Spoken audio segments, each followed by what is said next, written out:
Absolutely. Well, we'll start with, it was a year ago today that Eugene and I met through Facebook, and we met. There was a picture he posted or commented on about a picture of a little girl that said, "I'm not a science experiment," and it just, it hit me. Anything that's targeted towards children is something that really gets me really riled up about. So that kind of started our conversation, and then it was May of this year that we came on your show together and started talking about how we really wish that we had a place where people could go to have a clear path to action. And that conversation turned into us creating a website called a call to action with an S.com. And we have since been on the show several times sharing different projects that, basically we're trying to model being in action, not just complaining about what's broken in the world, but actually modeling a path to do something about it. Yeah, because complaining's not going to change anything. Trust me, I tried it. There's enough people out there complaining. We're more of the let's focus our energy on the solutions and get everybody else riled up to get their energy focused on solutions. And that's the whole point. And that's why we appreciate having this platform to speak to people in a larger audience and saying, together we can do amazing things. I mean, even just what Eugene and I have done together in the past year, just through having conversations about wanting to make a difference, literally opened the doors to make a difference. And it's, we were on with Frank last week. It was your show that I listened to with Frank a couple of months ago that got Frank and I working together. So this show does some really powerful things, people. Keep it on the air. And I say this every single time because we wouldn't be having this conversation right now if this show didn't exist. Well, it does some powerful things even to me still, because it's Eugene who opened my eyes to these devices on these towers and around the schools. I mean, I'll be honest, when he first was bringing this to my attention, I was thinking, oh, here we go. Somebody just tried to make noise about something. I didn't think it was possible, but he's right. He opened my eyes to it. Yeah, and we're going to go into that again tonight. We were going to actually bring two other guests on the show with us tonight, but we weren't really prepared for it yet. But a couple of weeks ago, Eugene sent me a link to a couple different websites that were focused on removing cell towers, and I since connected with two of the three. One of them was the lawyer I mentioned last 2 weeks ago, and it was anti-celltowerlawyers.com. And I sent a message to him, and he called me back a few days later, and I asked him to come on the show with us. There's literally there's a lawsuit going on right now with a person in San Diego who I've spoken with several times since the show last week. Actually, I talked to her right before we got on the show last week with Frank. And there's a lawsuit going on right now, and it's big. It's national. It's going to come up with some sort of remedy to this act of 1996 where you could not use health hazard concerns as a reason for removing these towers or even starting a conversation about it. And it's really shady stuff.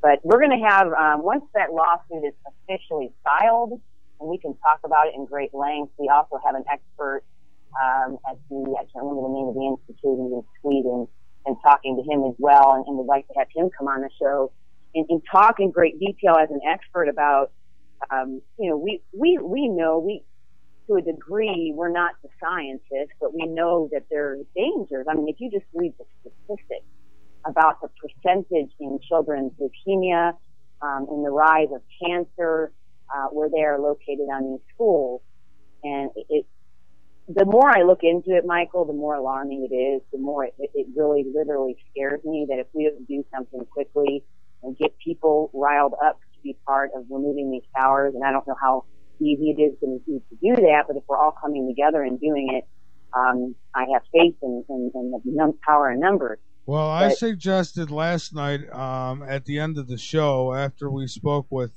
Deborah Tavares. She really went into detail on this stuff, the smart meters, the towers, and I suggested near the end of the show that we all just come together and start pushing these things over. I agree, Michael. I've thought about that myself.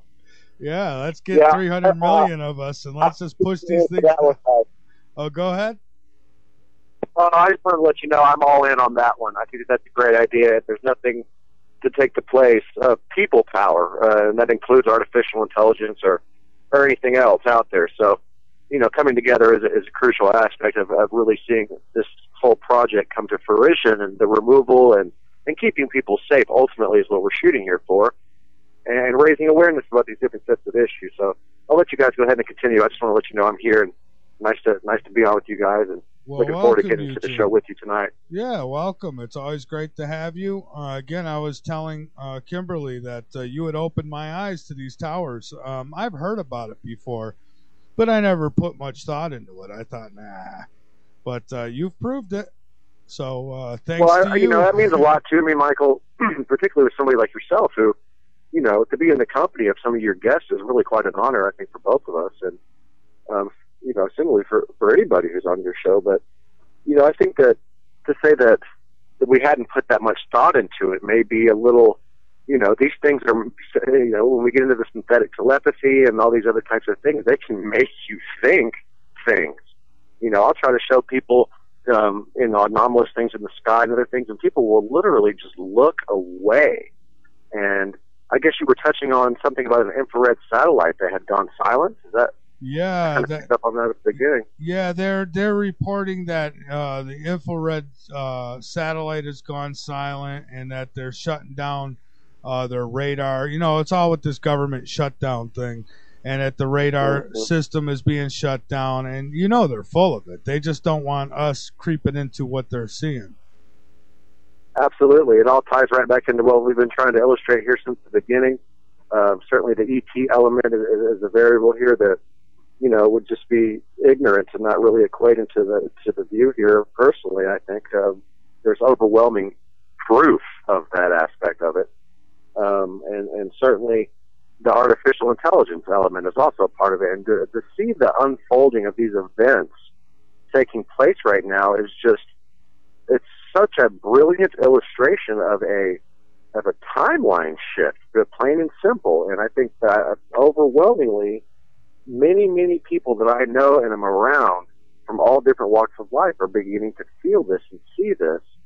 And we're all going to have to come together on this because it is a common element in which we are going to have to overcome. And I can't really stress the importance from my own perspective and how it's taught me in my own life of the element of forgiveness being a part of that. It's kind of like we're all spiritual infants, and we're, there's people out here with nuclear weapons running around like they're toddlers playing, and it's ridiculous. And so to see, I'm on record stating in the first interview that I did on your show, Mike, and that I see, a direct correlation with the dismantling of this mind control agenda, and particularly with these towers and other aspects of it, in current events. You see this coming out in the current events, and it's so timely that, this landmark case that Kimberlee was referencing at the beginning when she came on there, really can help set up a precedent across this country, certainly with the international community in several areas. Scandinavia, India has really already done that for us, though the American public is still largely unaware of that fact. And it's very important for us to realize that these things do cause serious health hazards, and to focus on that one issue is very important to get the public to start to look at the fact that these devices shouldn't be in the proximity of certainly their children or anybody else. And so, I think some people have a problem with getting into the broader aspects, and some people may feel there's conjecturing going on there and all this. I feel that we have overwhelmingly provided so much proof and evidence that when people, I think that this work that we're doing right now here and today will stand the test of time, and it's an honor to be a part of it, to be honest with you. We see I'm basically in the middle right now of a nuclear stockpile and a New World Order headquarters.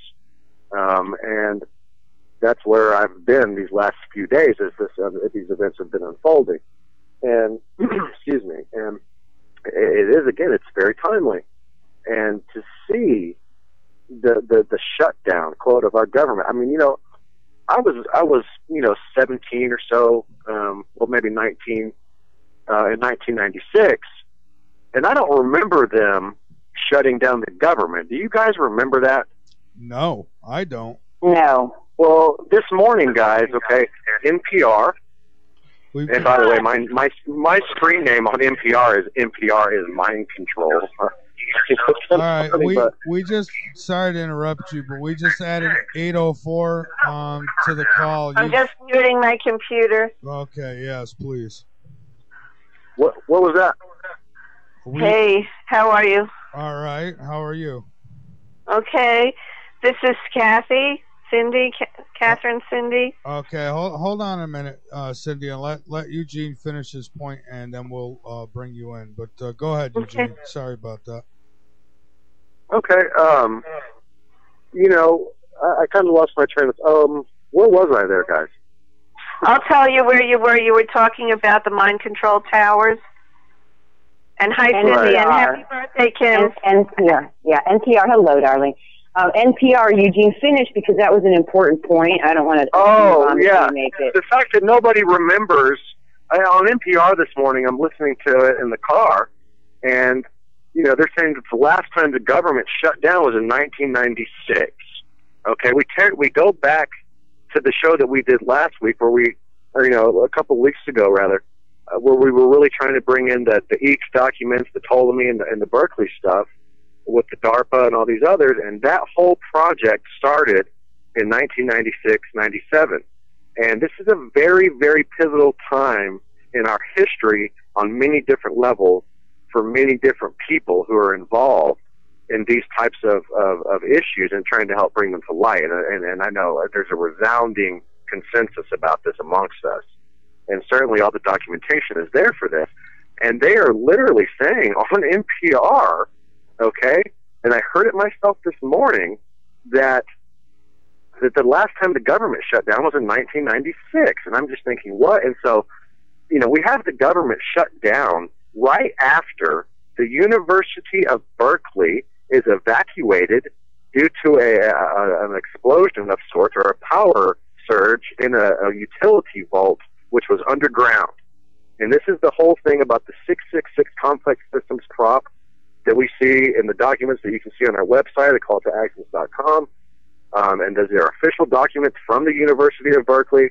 And it's not to be derogatory towards Berkeley. I mean, let's face it, they've come out with some of the most brilliant things in world history. And it's really interesting to see this whole element play out of it. But clearly, the element of artificial intelligence has taken root and has long been here from the research that I've uncovered. And that's just the way that I feel about it. But what are we going to do with that? If this is not an illustration of a time shift, how does that stuff right there that I just said line up in this timeline? We have the evacuation of the entire campus of Berkeley after this university vault explosion, and then the government shuts down. This whole system is supposed to be propagated out of Berkeley and shadow.darpa.mil. I mean, we're not making this up. All the documents are there that anybody can go and look at for themselves. And so I think that, Kimberlee and I were discussing before the show, we really would like to hear from a few people from the audience tonight about their feelings about this, the experiences that they've had, and the timeline differentials out here, and how that's playing out in their own lives.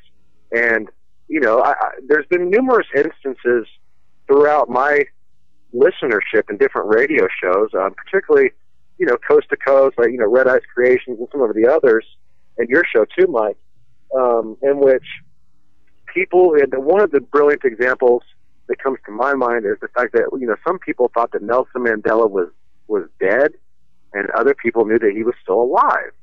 And, when we live in the interdimensional nature of this reality and the innumerable potentialities in which we are able to basically resonate into and exist into, it's interesting to see how a group of individuals would go one way, and then the collective will kind of come back, and in a sense of organic timeline generation is really what we have to get back here too. I mean, the last show that I was really on with you guys at length, we were discussing, the fact that, matter exists as a wave prior to being observed.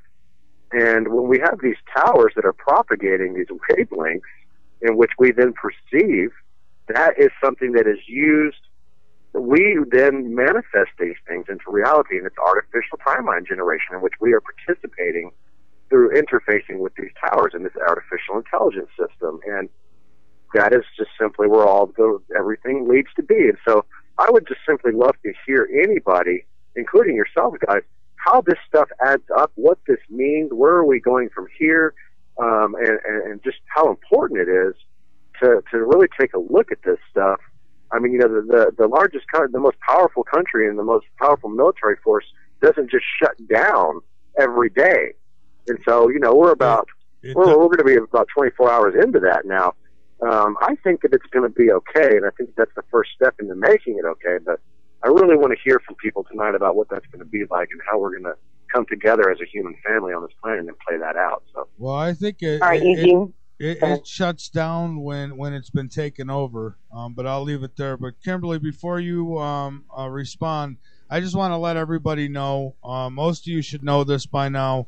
If you call in and I bring you on and we're having a discussion here, just wait, and when I call you on, then you come on, and please have your volume down in the background, because if you don't, I'm going to hang right up on you, because I can't have you messing the audio up. So if you call in again, I'll answer it, I'll bring you on, and we'll have you on hold there until we get an opportunity to take the call. So just so you know, not being an ass here, but I don't, we're not doing anyone any justice if they can't understand what's being said. So, Kimberlee, go ahead. Yeah, I just wanted to, so people could follow along. The website is www.acalltoactions.com, actions with an S. And if you want to follow along the timeline that we're speaking about, we went into great length. Well, pretty much. We unpacked it a couple weeks ago, but it's under the tab Raise Your Frequency in the middle of the page, and it's a tab right underneath, the first tab underneath there called Timeline to Truth. And right now we have a ton of information out there that's live, that people can go directly to these DARPA documents and see what we're talking about. We're just here to put the puzzle pieces on the table and kind of connect them and say, all right, we're starting to see a bigger picture here. If you go to that, I just added something on there today. Actually every day I add something onto the website. So we talked about the DARPA documents, the towers of abstraction, and that is the very first thing that you'll see when you go to that timeline.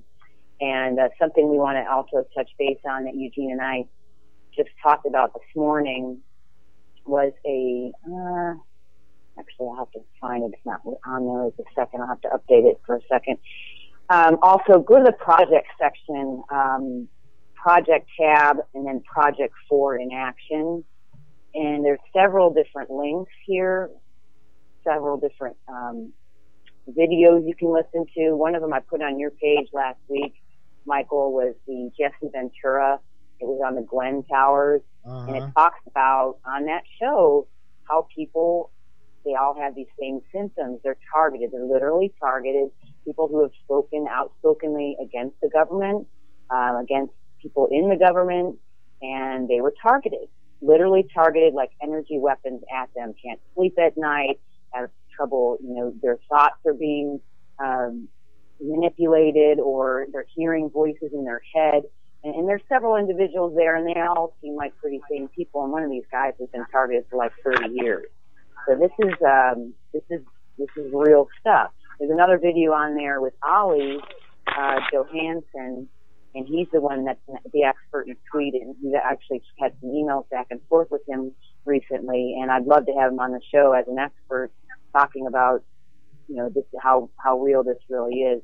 There's several videos on there that you can go into. There's some pictures. And something that the lawyer and plaintiff pointed out to me about California, it was the city of Glendale.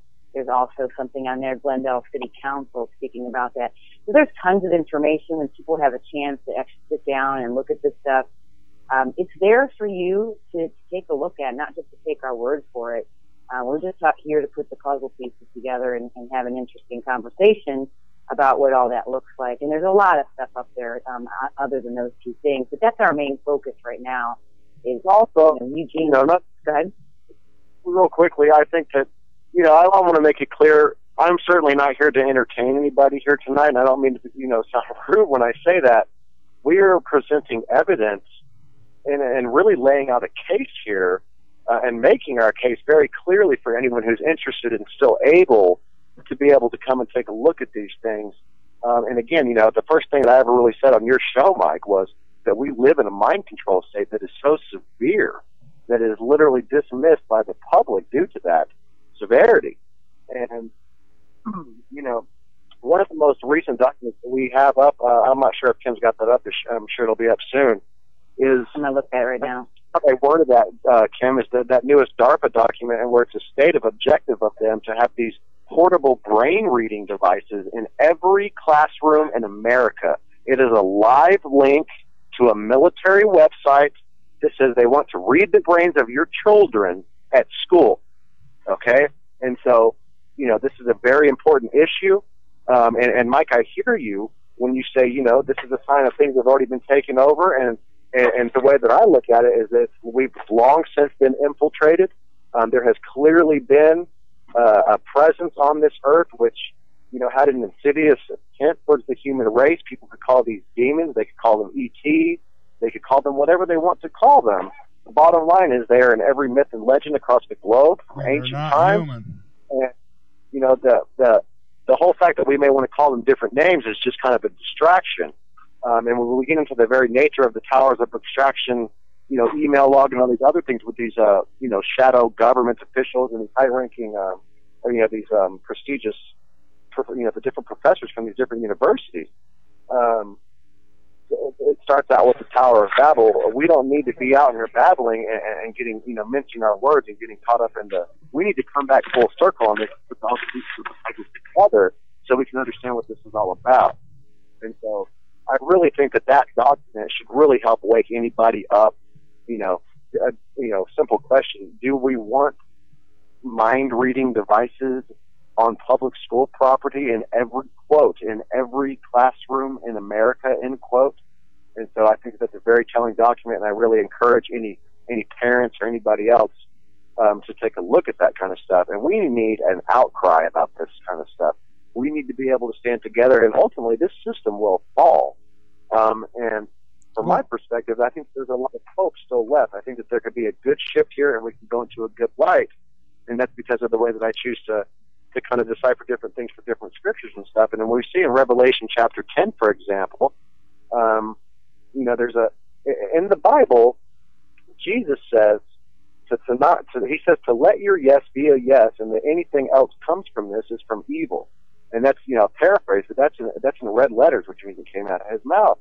And I found it, a bad idea to typically, argue those things in my life in red letters. And, we're dealing with a system that would literally make you put your hand on that same book and make you swear in a court of, quote, law, in order to personify the truth, which is really just a lie in and of itself. So that's kind of the nature of how the enemy, if that's what you want to think of would work.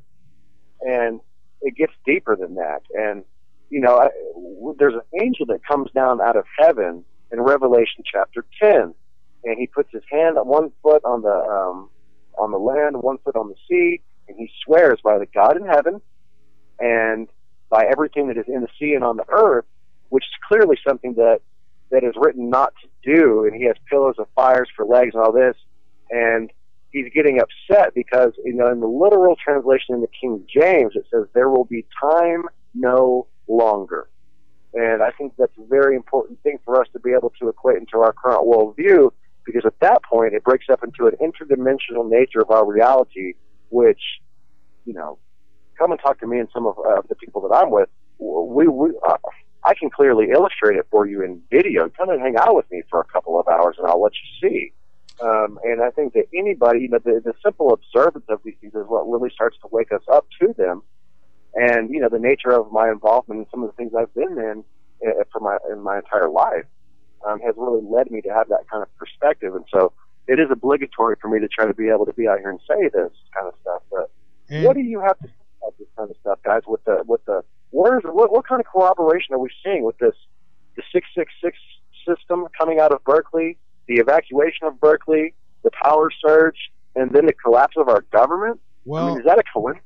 Eugene, I in my opinion, I see this as, you mentioned that the system is going to crash. Well, I think it is. I think it's being exposed, and it is crashing, and that leaves them desperate. And at this point, we should expect everything from them, because they are desperate. So they're putting their plan full-fledged. And, I get a little concerned. I've kind of gone back and forth with these people who say that we're going to have something from space affecting us, whether it be Planet X or what.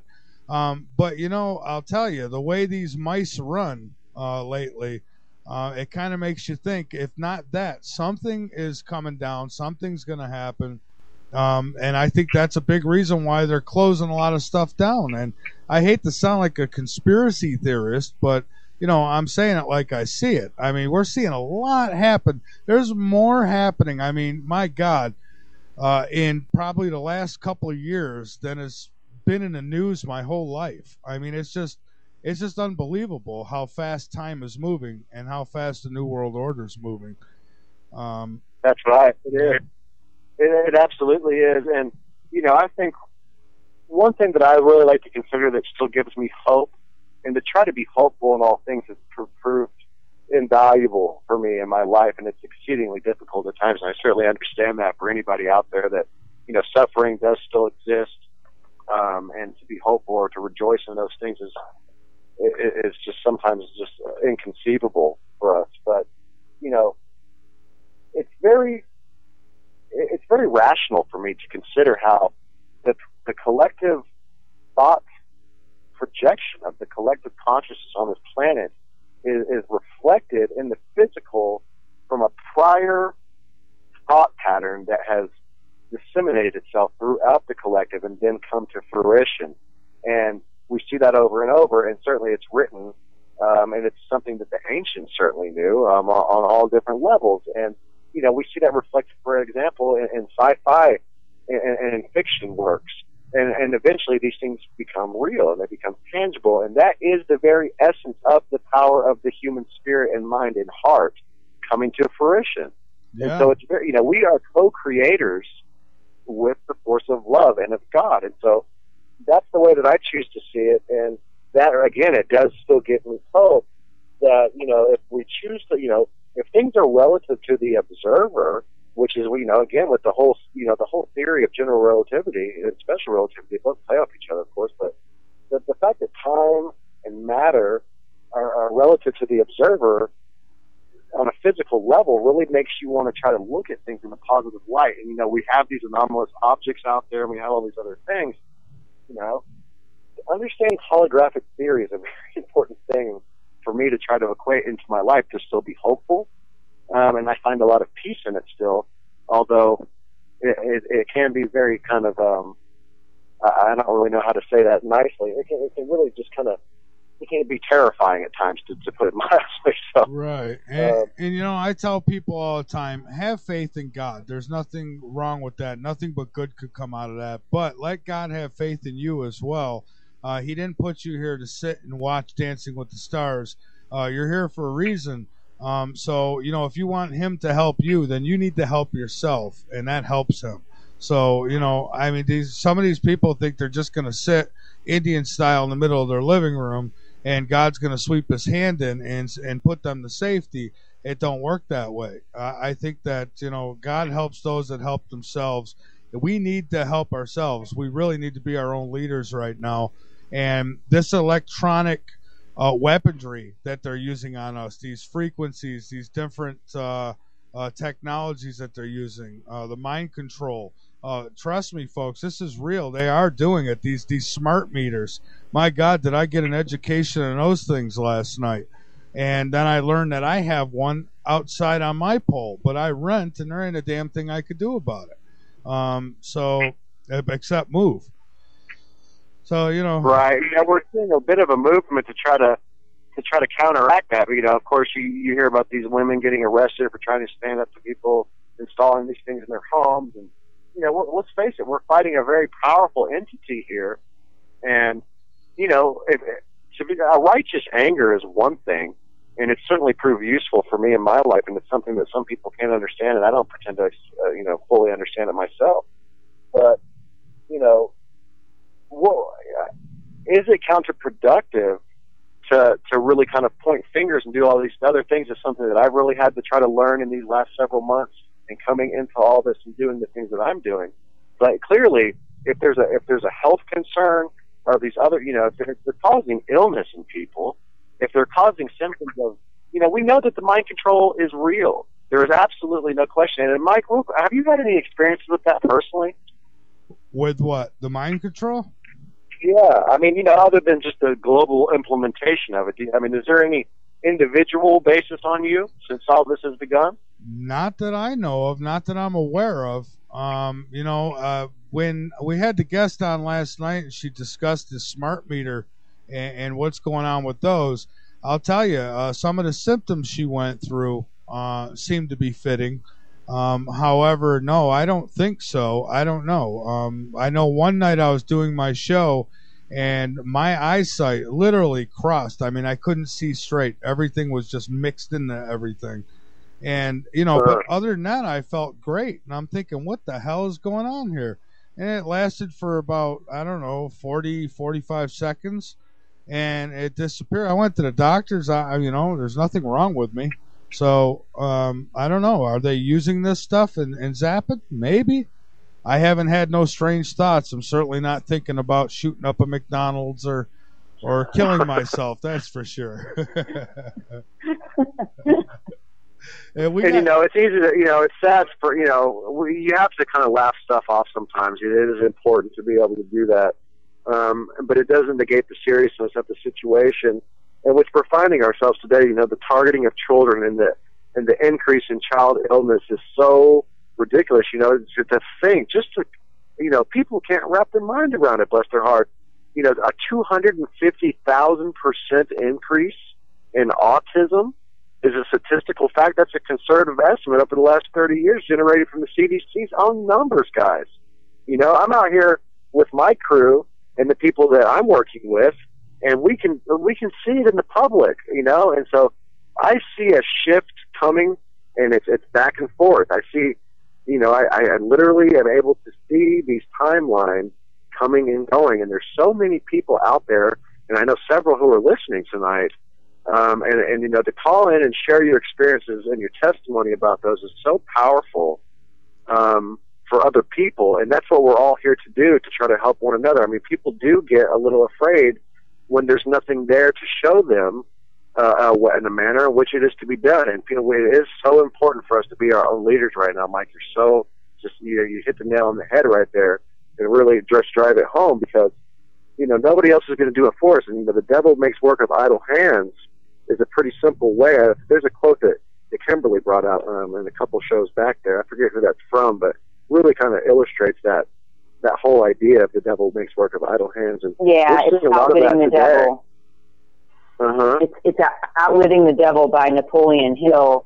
And in essence, what it's saying is that if you don't use your free will, if you don't have a definite purpose, then you're basically defaulting to being in the hands of dark forces, because you're being manipulated by it, because you're not choosing to use your own free will.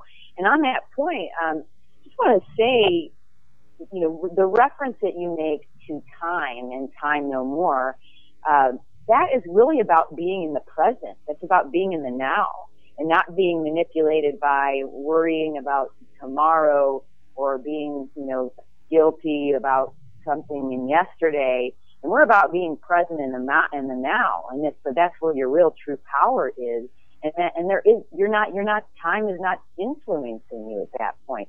So when we talk about adjusting or changing or manifesting new timelines, that might sound like an abstract concept to some people if you can't get your head around what that means. What we're saying is we are so present in our current now, and we are so calm in our clarity is there about our choices, about moving forward and how we want to help humanity, by modeling what that looks like. That's what we're saying about manifesting a new timeline, is we are using our free will to literally create our history right now, in the present now. And we can say, we talk about this daily, is, when we opened up this can of worms with this DARPA stuff a couple of months ago, the next day, it was like everybody was going, something's weird. I don't know what's going on, but something's weird. But just acknowledging that we were being manipulated through the system of powers of abstraction and the chemtrails and all these different components of the mind control pieces and parts of that just by acknowledging it was enough to have other people feel it. And it's like that 100th monkey thing. Once somebody discovers something, it can reach the masses. The collective consciousness has access to it. And the next day, people are just kind of scratching their head like, I don't know what it is, but something is different. Like I woke up in a false timeline, and I don't know what it is, but that was the beginning of it. And then when we talk about, exposing these documents in the DARPA, agenda and how this complex system was created in 1996, and then all this stuff that we're acknowledging and what it means in a way that people can understand it, and then for the government to shut down and Berkeley to shut down, and our whole intention is to take down this manipulation and look at, it's happening. Are we not manifesting that? Because we're just talking about it and we choose to do it. And we're doing it. We all have to take a look at this stuff right now, in this now moment. You are so right, because, when I hear NPR saying, after this Berkeley incident, the American government shuts down, the last time that happened was in 1996. That's the biggest red flag I've ever seen in my life. And so how many people are buying into that right now? Is that a false memory that's implanted in the collective consciousness in order to manifest? I would say absolutely it is. There is no question. I did not come from that timeline, guys. And just out of the two of you, you guys don't remember that. I don't remember it. And every single other person that I've talked to, almost my personal circle doesn't remember it. And so it's going to be very important for us to hold on to that in the days to come, because we're seeing a separation here. And it's continuing, and we're trying to bring it back together with this love energy and the balance between these energies. And, this is artificial timeline generation. I've said it before, it's very important. We are dealing with a public, and they're dealing with themselves that is, Eugene, we're exposing it, and they're getting caught in their own lies. Absolutely. Yeah. And so, it's a post-hypnotic suggestion that people are walking around here. Every time somebody is sitting in front of a high-definition television right now, let me tell you guys, if a high-ranking CIA official is going to walk in your front door and you are watching an HD TV, he's probably going to unplug it, okay? Because it literally induces an alpha brainwave pattern that's identical to hypnosis. It is a clinical medical hypnosis that it induces in people, and it was specifically refined to have done just that. And when we see this thing globally implemented, okay, as far as I'm concerned, the biggest WMD out there is television, and it's just part of this multi-array system. And, the fact that they're hitting us with so many different things on so many different levels really does, again, it does speak about the power of the human organism and what we are capable of doing in the now moment. And we are being hit on every single side, chemical, frequency. It's in our food, it's in our air, it's in our water, guys. And we have the ability to turn water into wine, or all of these other things are inherent abilities inside of each one of us if we if we're able to open up our hearts and stand with the others and become more powerful in that energy.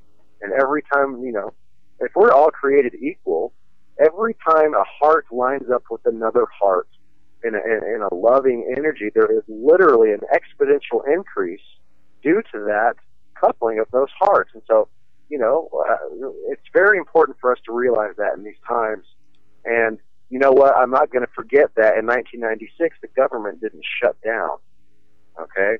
It's simply not going to happen. And so, to hear that coming out of, quote, this media monster of NPR, and, they've done some good reporting. They've got some great reporters, but the whole monotone voice and the kind of, it really is kind of hypnotic, and it's structured to have been that way. And, we really need to wake up right now because, we saw the Syria conflict kind of come and go.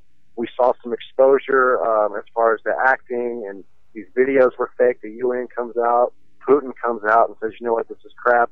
Of course, the American public has been so conditioned over all these years to say, the Soviets are evil and all these things. I mean, let's face it, we live in a country today that is more mind controlled perhaps than any other. Yeah, our media is so controlled here today. It's a miracle that we're even able to be over here to talk about this kind of stuff. Oh, they're trying to stop it, though. There's, who was it? I forget who, but one of the senators, I think it was a senator, is trying to put through some kind of legislation to stop alternative media and have the government choose who real journalists will be. They already do that. Thank God for the alternative media. So, that's right. All of the American people were so overjoyed when the Soviet Union actually collapsed, and it seems to be doing okay today. I mean, it seems like there's a lot of happy people over there, to be honest with you. And I'm not going to sit here and condemn them for anything that they're doing, and I hope that they can only show compassion on what we're going through today, because we have clearly been infiltrated. Our military has been taken over, and there's no question about this. And I think that there is a lot of people out there internationally who understand that, and it's very important for us to try to acknowledge that in them, and to not feed that fire, and to come against a common enemy. And one of the very important things to touch on also is the blue beam technology. I'm sure that many of people in the audience are aware of it, and Mike and Kimberlee are as well. I mean, this is a holographic technology in which they can propagate, weapon systems, alien craft, all these other types of things in order to seed the consciousness of people into thinking that it's some type of event in which it's not. And, there's very clear documentation of these types of projects out there. And, this system interfaces with human consciousness in order to manifest with it. And there really is no question about that. I think that it's very, very clear for somebody who goes and looks at the evidence that's been presented. I wouldn't even call it evidence. I would call it truth. And Eugene, when you refer to the documentation, let people know that we have links on our website that they can read about these things. So it's not just us talking about there's documentation out there. You don't have to go find it. We actually have it on the website for you to view. And also several other, videos and such. I wanted to make note about, your reference to alternative media, Mike, and them wanting to shut it down. Of course they do. That's because we're a threat to the truth, right? The lies, we're exposing the lies, so of course they want to shut us down. I mean, that should be kudos to us. Well, yeah, because they're thinking now, oh my God, people are actually starting to listen to them, because the New World Order has gotten so careless, it looks like, that, I mean, they don't even know how to cover their own tracks no more. They're getting busted left and right. And everything that we had stones thrown at us for, so you're conspiracy theorists, you're just trying to sell stuff. And now they're seeing that this stuff's coming true. Unfortunately, there's still that group that has to hear it on the mainstream media before they'll believe it. And that's the group that I'm trying to get through to now. We've woken up a lot of people. Now, don't get me wrong, but we got a lot more work to do and not a whole lot of time to do it. So We're trying on all fronts, and we do have our caller back. Cindy, welcome back. Hi. They know me. Sonny knows me as Kathy and Kimberlee. Hi. Hi, Mike. Hi. How are you? Oh, I'm doing fine. How are you? Okay. Happy birthday, Kimberlee. Oh, thank you. It's an awesome birthday to be with all of you. I could talk for 3 weeks straight just about mind control and all the stuff, but one of the things that I was becoming aware of recently is they convinced women, normal, healthy women, that they were fat, okay? Normal, healthy women suddenly were fat. So they could get them to eat diet food, which is loaded up with aspartame and all these other, chemical, SHIT storms, okay? Why? Because that gets into the developing fetus. Think about it. Everything is being done to alter humanity. We don't have to have nuclear energy, but we do. It seems as if they're trying to alter us, and I think what's going to happen is we're going to heal all of this not by Western medicine, but by color, sound, and frequency, and we're going to raise our vibrations. And somebody told me a few days ago that every time you're in water, you have to send a shock or, electrocute whatever tentacles are into you, because we are in 3D, but then there are other things attached to us that are not in 3D. And this is why, the so-called elite are only the puppets for these other dimensionals, which are, wanting to get human genetic material. They've lost their ability to procreate. They're probably making the grays by mixing, some technology with human fetuses. And that's the agenda. And the only thing we can do is just send love to it and cut the attachments as much as we can. And if I could comment quick, I'm all for the us loving each other and sending out that vibration, but let's not forget that the New World Order is bombarding us with all kind. If you could see all the Wi-Fi and radio signals and microwave waves around you, it would be suffocating, and we need to stop that so that we can do all these things that you're talking about. It's just, I would say that the way that we do that is to facilitate that love energy. You can put yourself in a bubble around that. It's the only reason I'm alive. When I say where I am earlier in the show here, I mean it. And this is a very pivotal time to be in a place like this here. And, CIA headquarters is basically right up the road from me. I'm a stone's throw from, basically one of the largest nuclear arsenals in the world right now. And, I don't make any bones about it, and I agree with everything you said, Catherine, and it clearly is this agenda, but I think there's an ancient depiction in the temples of Angkor Wat and Angkor Thom, which are actually aligned to the constellation of Draco, and they're built upon the ruins of much ancient structures there. And it's a Hindu temple, and it is the most extensive work of stone carving anywhere in the world, these two adjacent temples, which are offset by 54 degrees, which will give a 3-day warning on the equinoxes for planting and other astronomical events.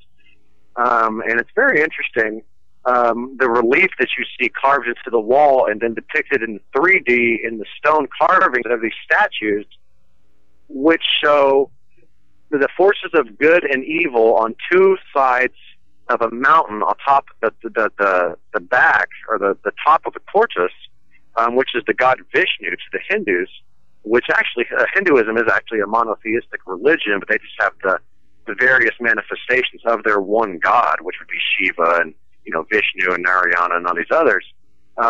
the bottom line is there's a sense of cooperation between these two things. They're pulling what's called a Naga serpent, which kind of represents like a Kundalini type of energy, and it's wrapped around this mountain, and the thing is called, the relief itself is called Churning the Milky Ocean, which is a reference to our Milky Way.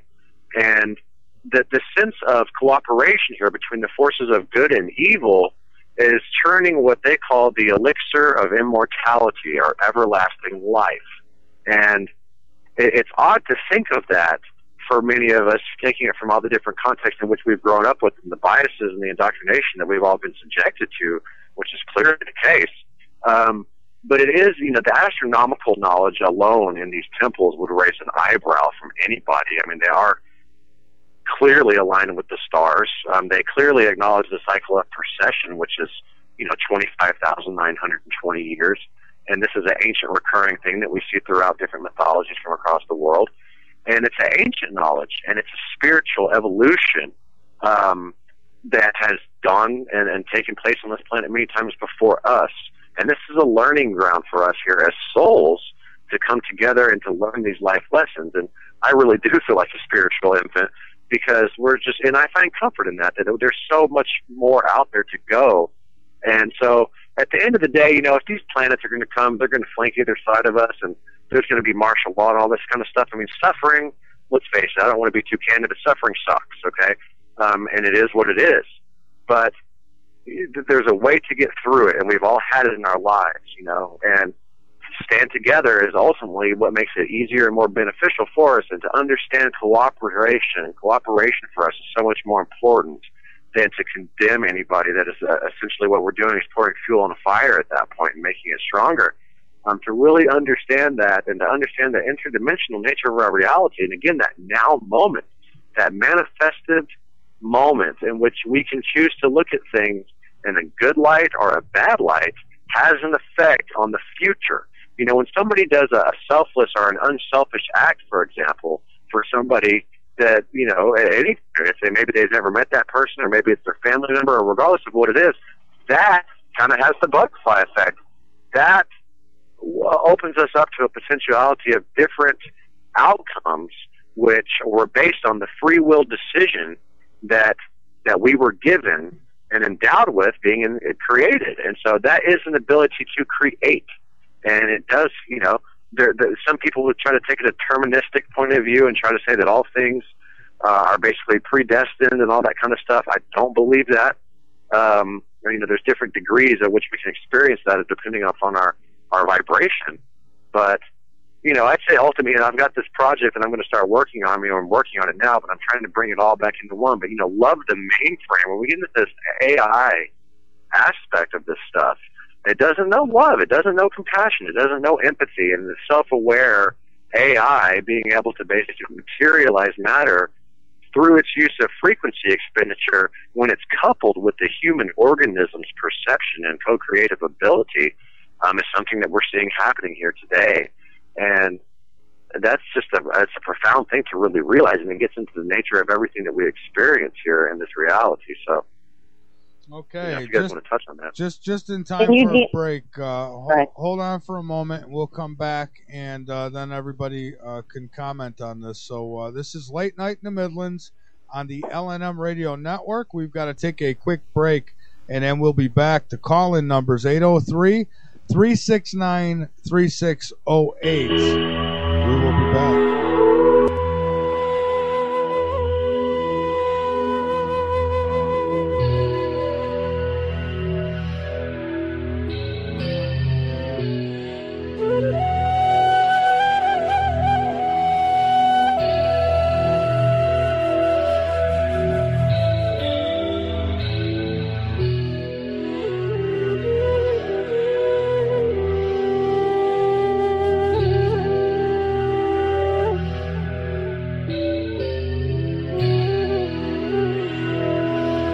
Is there proof of God's existence hidden in our government's records?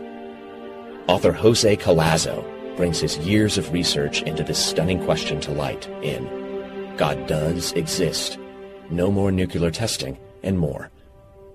Touching on little-known government projects such as the Remote Viewers Program and Active Auroral Research Program, Collazo has uncovered some amazing discoveries through his research and use of the Freedom of Information Act. From uncovered information on the Ark of the Covenant to connections between natural disasters and nuclear testing, experience this revealing look into our government's obscure and hidden work. Discover how new and experimental technologies may change our world forever and uncover monumental proof and answers to mankind's greatest questions in God Does Exist, No More Nuclear Testing, and more. Hello, this is Michael Vera for CureShop.com with products endorsed by Dr. Leonard Horowitz, including Liquid Dentist, a one-stop defense system for not only your mouth, but your whole body. This unprecedented product aggressively attacks the critters that cause oral diseases using concentrated microfine silver plus oxygen and minerals to help reverse tooth decay and gum diseases, helping repair your teeth and gums naturally. Then, by swallowing this amazing and good-tasting tooth and gum saver, you actually get a natural, nutritional immunization against more than 1,000 strains of oral bacteria and viruses when you swallow. Liquid Dentist is awesome for boosting natural immunity. Imagine your teeth feeling hygienic clean and super smooth for up to 3 days after each use. Swish with it 3 minutes or more after brushing and flossing. Gargle to freshen and protect your throat, and then swallow Liquid Dentist. Wow, what a great idea. It's all natural, healing, and protective. Dr. Horowitz developed Liquid Dentist based on emerging science from England showing a 20-second exposure to medical-grade ozone kills germs deep within decay, even down to the nerve. Then highly concentrated mineral mouth rinsing can remineralize your teeth and harden them even harder than they were originally. This way, teeth can be saved and not drilled away or lost due to decay or tooth fracture. Plus, Liquid Dentist kills periodontal germs and leaves your breath fresh and teeth feeling professionally clean for days. Go to liquiddentist.net to learn more, or go to CureShop.com. That's CureShop.com, CureShoppe.com to order your supply of Liquid Dentist today, or call toll-free 1-888-621-7611. That's 1-888-621-7611. Call now to save your smile. You're listening to the LNM Radio Network.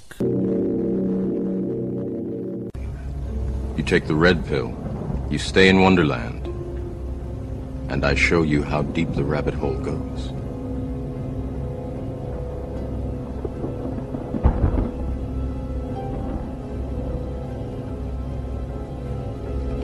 Remember, all I'm offering is the truth, nothing more.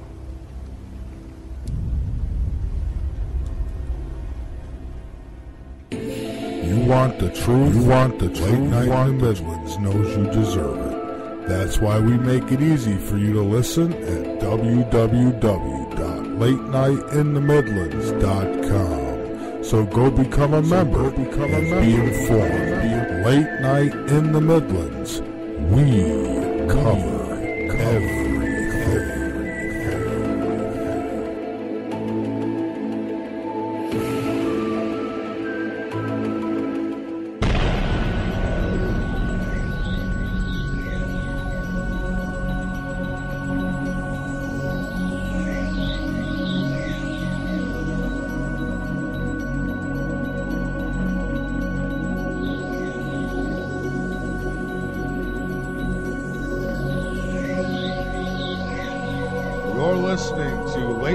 Midlands on the LNM Radio Network. Call-in number is 803-369-3608. We now return to the program.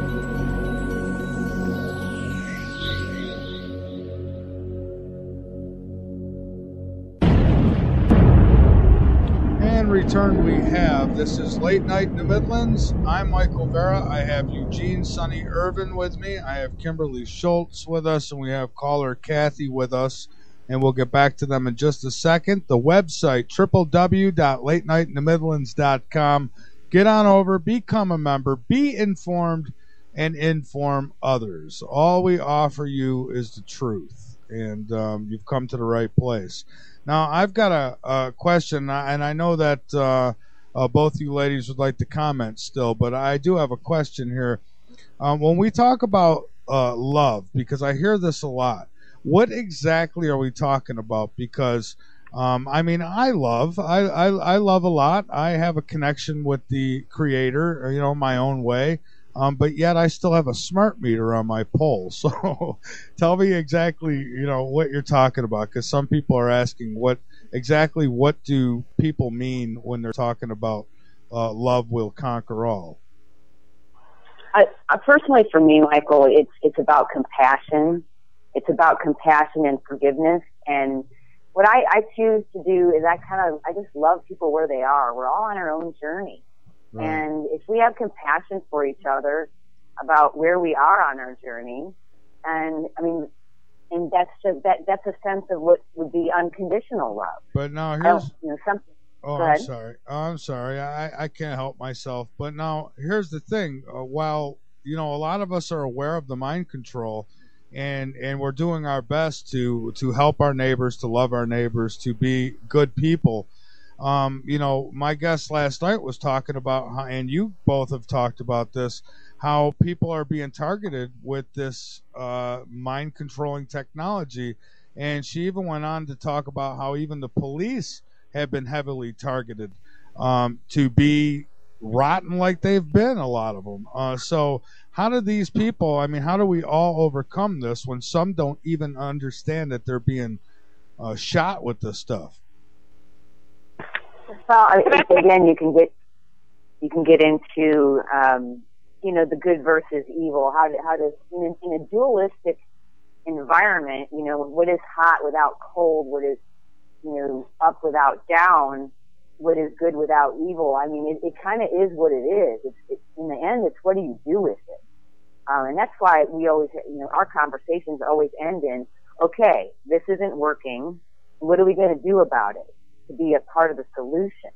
And how can we model that for others so that we get out of the complaining about what's broken and focus on collaborating with each other in compassion and figuring out how to fix it. And that's why we're having these conversations tonight. And that's the most loving thing we can do, is try to take care of each other. For those that don't know any better, forgive them for they do or don't know what they're doing. And for those who are specifically targeting people, I ask myself, how could another human being want to hurt another human being, especially an innocent child? And when it comes, my only answer to that comes back to something that's not human. And then we can get into artificial intelligence and say, okay, it's got to be robotic, something that doesn't have a heart, because any human that has a heart and any kind of conscience isn't going to choose to deliberately target and hurt another innocent human being. I just can't wrap my head around that. Or maybe maybe somebody who's lived under power lines for a long time. Yeah, someone that's been severely mind controlled. And when you get into aspects of that, when you look into military, the mind preparation that they have to go through to become soldiers, to actually not think, but just act. Okay, I have to shoot. I'm not thinking about I'm shooting at a human being. You can see to the degree that people can be mind controlled.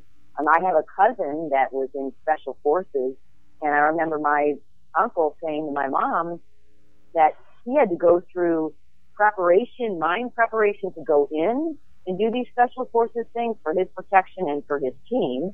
And then when they come out, they have to decompress them back into society again to actually function like a human being. If that's not mind control, I don't know what is. And if they're doing this with their soldiers in the field, they certainly got it down pat, and they can do it with the rest of the United States through these weapons of, towers of abstraction, our television sets, and our radio frequencies. And it's something I wanted to touch on with music. I had just recently found out that our music is specifically attuned to a frequency of 440 hertz.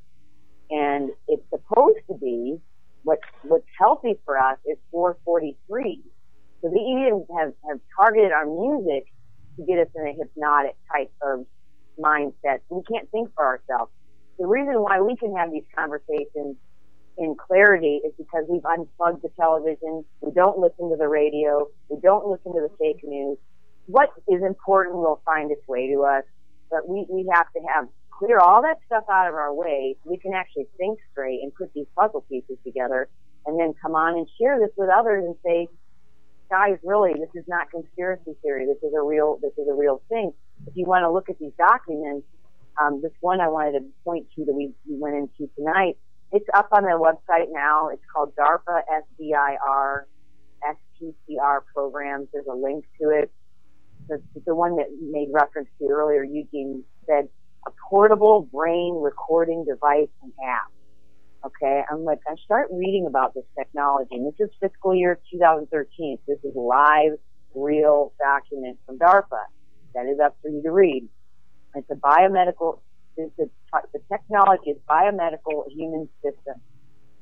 Are you saying something, Eugene? I'm sorry? Okay. I thought you were saying something in the background. Oh, no. I think that was just a little bit of feedback. Pardon? That's just a little bit of feedback. Every once in a while it'll do that, but that's just yourself that you're hearing back there. Okay, I just wanted to make mention of this because we just came across this literally today. And it just, the information just keeps flowing. But this device they're talking about is to develop a portable, inexpensive, and easy to use electroencephalography, whatever I can pronounce, it's a long word, device and corresponding mobile application for use by non-traditional audiences. The product will provide real-time quantitative assessments of neural activity utilizing display and analysis platforms people already own. So they're talking about using our cell phones and apps to real-time quantitatively assess our neural activity. Why? Why do you need to know what's going on in my brain in real time? Well, I'm in a classroom or anywhere else. Hours set up to pulse, and they keep people on a sleeping regimen.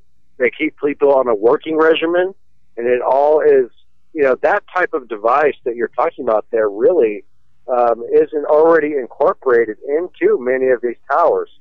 Per a couple of different sources that I know of right now that are working under a defense contract who are very touchy and are unable to speak about this kind of stuff. And I'm working on a guy right now. Hopefully we'll get him to come forth. And the bottom line is that there's a nationwide, and I put my money where my mouth is, guys, and not to sound haughty. I have been on, I have covered the story of, in real time, national continuity of communications exercises that are going on with DHS, FEMA, and all these others. And back in 2011, I'm covering the story. We have the Fukushima incident 2 days later after the system is installed in its entirety. We have AT&T come and set a precedent in the Supreme Court that does away with arbitration and basically opens up the way for corporate entities to walk all over the general public and not have to be accountable to the public. And that's what we're looking at here. This just, it's been growing exponentially since then. And these guys will literally go write the laws in such a way that they can exploit the entire system. And it's inherently corrupt. And, these people are lawless in their own sight. And that it's just pure evil. And, the people that come out, the answer to kind of answer your question from my point of view, Mike, which is, certainly probably more masculine, the fruits of love are something, forgiveness is a crucial element in our lives to be able to get to the next step in human evolution. It doesn't mean be a doormat. It doesn't mean let people, obviously walk all over you, but it does mean to try to move forward, and you can call it spiritual maturity. And I hear that in the explanation that Ben gave tonight, very eloquently. I really resonate with that very strongly because, I have spent so much time. Anger has caused me a lot of problems in my life, and I think for a lot of us out there. And again, to kind of just look at it, when we put that kind of energy, we are beings of frequency. And, you're clearly right, Mike. If we could see these wavelengths that we're being permeated with, we really wouldn't be able to see much else. I mean, it's ridiculous. And when we see, these cell phone tower companies, the major telecom companies, will put somebody up on a stand in a federal courtroom and have them say that they're in accordance with the federal guidelines, which are set for RF exposure and electromagnetic radiation exposure. There's two different sets of limits here, and there's the general exposure limit, which is for the public, and then you have the occupational limits, which are for the people who are actually working on these devices, who are knowingly putting themselves in the proximity of these devices and of these wavelengths. They will be in accordance to the occupational ones, which are 500 to 700 times higher than the general exposure limits, and there's nobody out there testing this. And I have no problem coming out here and saying right now, and it's very interesting to see the Telecommunications Act of 1996 being referenced and all this kind of stuff. I haven't heard a thing out of Snowden lately. He was the big deal there for a little while. Complete distraction. Every single thing that he said was written into federal law unconstitutionally, mandated by the FCC to major telecom companies. And again, the deadline for this thing is October of 2001. Okay?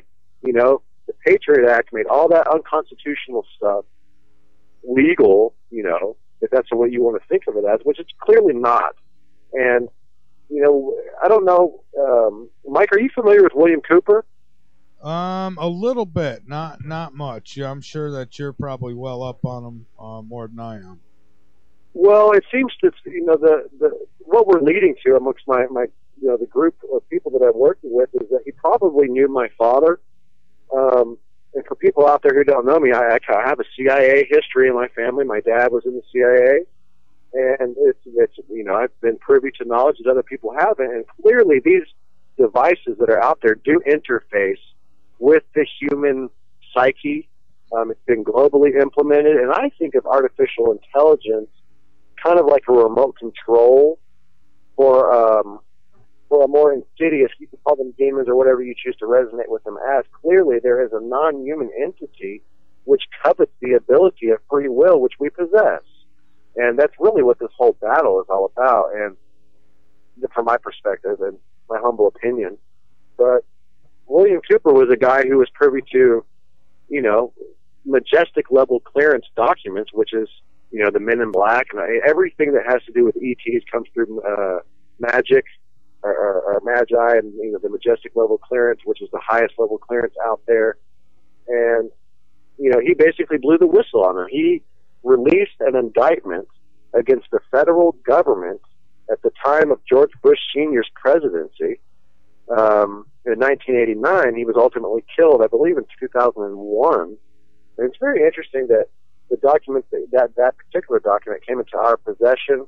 We do have that. You can see that on our website. You can see that on one of our Facebook groups, A Call to Action. And it's a very telling document. It is notarized. It's the real deal. And I haven't seen it reproduced in that fashion other than just somebody typing out the words. I haven't seen the actual official document like we have. And there's a couple of other people out there that do have it. But, this is literally an indictment for constitutional violations against, people all the way back to the Eisenhower presidency, just after that, really. And the Jason Society is noted in there, and they all basically sold out for genetic testing and other types of testing with these ETs. And one of the things that's really interesting to me, this whole transhumanist agenda that's being pushed out here upon us unknowingly, the Morgellons, the overall tearing down the image of God is really what it's all about, and trying to create this technocratic environment which mimics, what the Creator does. Yeah, they want us to worship them. They don't want us to worship God. They want to be God. They want to, all these frequencies and things that they're doing, they have technologies that would blow our minds. Stuff that we don't even know about, I'm sure. And, but go ahead. Sorry about that. There's Stargate technology. There's quantum access technology. There's clearly interstellar travel type technology. Many different references for that stuff. The sources out of Skunkworks and all these others. have come out and talked about, interstellar travel and all these other types of things. Clearly, we are dealing with highly sanitized information in the realm of the public media. And, when I hear of some senator trying to come and take away the alternative media, what I see is an uprising coming like we had in Egypt or Brazil. And, the American public is really in such a kind of a funk right now due to the bombardment of all these different things that we don't really realize what's been going on in the rest of the world. And there is still hope out there. I think that Egypt is a good example, and we're the ones, the current administration has still kind of sought to go in there and trying to make things worse, and the links to the Muslim Brotherhood and all these other types of things. We see the bankers being torn down. We see Monsanto getting kicked out of different countries.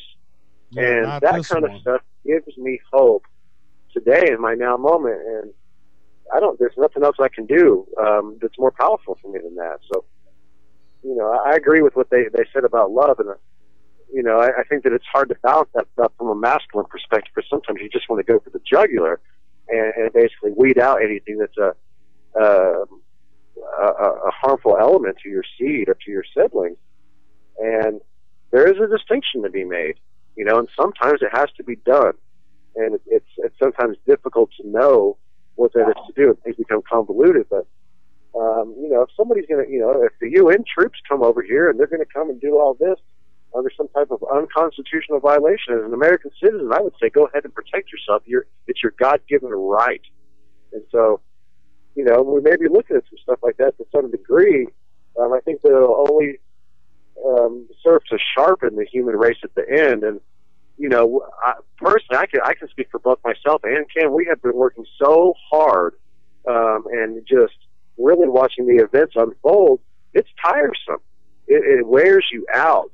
And, you want to talk about somebody speaking out about the government and all these things, and those become targeted individuals. My dad led a failed Senate campaign for George Bush Sr. It looks like my dad helped do it on purpose. Okay? And so I've been involved in that element of it my entire life, and it's given me keen insight into these types of things. And there's still a lot of things that we all need to figure out, myself included. But certainly there is an element of this, the severity out there is terrible. And so it's not going to get better if we sit there and just choose to look at it in a negative light over and over and over and over and over. And so it is kind of a spiritual maturity to just say, we're going to have to pick up and move on and go and do things kind of in an adult fashion, if you will. Because, again, there's just these people out here with too much power acting like little kids. And so I think things to look at in the future, obviously, is going to be Iran, Israel. That's going to be the next thing on the plate. We knew that's the end game here. After Syria, they were going to kind of try to do this theatrical deal. We have documents to support the fact that they're going to use these different actors and kind of stuff. We see that in Boston, but then we really see it in Syria. We're going to see it played out in the events that come up, and it's going to be up to us to be able to stay awake. And, I was talking to somebody during the break who just kind of was here, and he seemed to have some knowledge of the government shutting down when Gingrich was the Speaker of the House. I still don't remember that. And so I really encourage the public to search themselves and say, did our government shut down in 1996 or what? I mean, what are we dealing with here? Is this all just malarkey, or I don't what is that all about? I don't remember it either, Eugene, but then when I think back, I was 25 years old, and I'm wondering, I certainly wasn't into this stuff like I am now. Back then, I thought, I was like everybody else, just a sheep walking around, thinking everything's okay, because I live in the United States. Nothing will happen to me, but, now I'm awake. So I don't remember it either, to be honest with you. I'm not making up excuses for it. I don't. Yeah, I don't either. Yeah, I think that would have been news. I agree. I think we should have heard about it. That was the year of the Olympics, too. So I'm just keep thinking about where I was at the time. I do find that very odd. I would think that would be mainstream news back in 1996 when we didn't have computers We weren't all on the internet at that point, so wouldn't that have been mainstream news? Yeah. Of course it would. And there are innumerable other examples. I think the one of Mandela is probably the most poignant one in my mind. There was a whole group of people out there divided about this issue, perhaps millions on either side. Certainly hundreds of thousands of people had some sense of disillusionment about if Mandela was actually still alive or not. And, you know, that is a clear example of a timeline shift, and it's certainly something that's written about and has been known about for time immemorial. I mean, there's nothing new under the sun. This is just the fact of the kind of nature of the reality that we live in. And so it's just going to be increasingly important for us to try to remember those things and to make that distinction. I mean, what's your game plan, man? Mike, are you prepared to, you know, if these planets are coming in and the troops come in, I mean, what's your plan? My plan is to defend my front door. If I look at it this way, Eugene. If they come in and they grab us and we allow them to incarcerate us, then we're going to be dead or wish we were dead anyways. So you may as well stand up. And, you know, if I take a bullet for defending myself and I go down, for me, that's okay, because once I'm dead, I am now energy, and I feel like I'll be stronger that way. So I don't want to die, but I'm certainly not going to be anybody's basement project. That's for damn sure. So my plan is to do everything I can to survive and to help others on the way.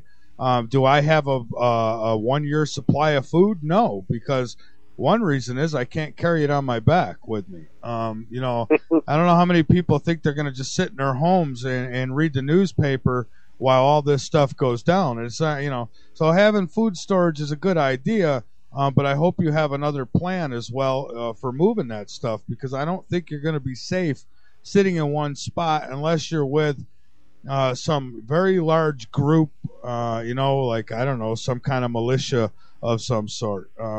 You know, so I'll be honest, I don't have a big plan except for to go out with a bang fighting. I mean, I'm not going to just put my hands up and say, okay, I'm your slave now. So they want to get a little red on my shirt, then go for it. But I'm not going to stand and let them do it. I can commend you for that, Mike. You know, I think that's an okay way to be personally. It certainly is our God-given right to protect our families and to stand up for that right. And it's, you know, a lot of people out there are getting led to that kind of a slaughter if these things do continue. And in fact, that sense of ignorance about it really helps feed that whole system. And it's terrible. And so we really need to see these bankers come out and just kind of be taken down. Certainly the international community has their eye on the United States. I wouldn't be surprised if there was an attack. However, you know, I do feel like there is an underground movement for peace, and I think that starts in the human heart, and it's so important for us, man. I cannot say it enough, and understanding the difficulty of that is something that, you know, I could sound like a hypocrite up here, and you know what, I am a hypocrite. If you show me somebody who's not, I will show you the Savior of mankind right then, because we all have our flaws. But, you know, standing together and helping other people along the way, Mike, is really a crucial element. I just thank you for saying that. And well, that's what it is. You know, you could either help people or you could be afraid to turn your back on people. So, you know, I guess the more friends you make, the less enemies you'll have. So that's my plan, is just to do my best. And if I get killed doing it, well, you know, at least God will recognize that. And that's good enough for me. I mean, right now I'm in South Carolina. I don't know a whole lot about the terrain here, but I do know that the coast is just a couple hours away. I know that there's a major fault line here. So, you know, what's the plan? I don't know. I have to assume, you know, that people will come together. It seems like in this country, correct me if I'm wrong, but when tragedy comes, people seem to come together, and I'm counting on that to be the case for the most part. You're going to have your bad apples. You're going to have the sheep who didn't believe any of this, who are going to be in total shock when stuff does go down. And those are the people you're going to have to worry about. But I think for the most part, you'll have a lot of people helping people. I'm hoping. I do too. And I think that's a crucial element for making it to the next step. And so any time that we can encourage that in somebody else, we're ahead of the game. And it has an effect. It has the ripple effect. We affect each other with the way that we think and we feel. And to really understand the value of that every day is something that I try to grow into every day. And I'm not always that great at it. I'm only, just a man, but I don't know.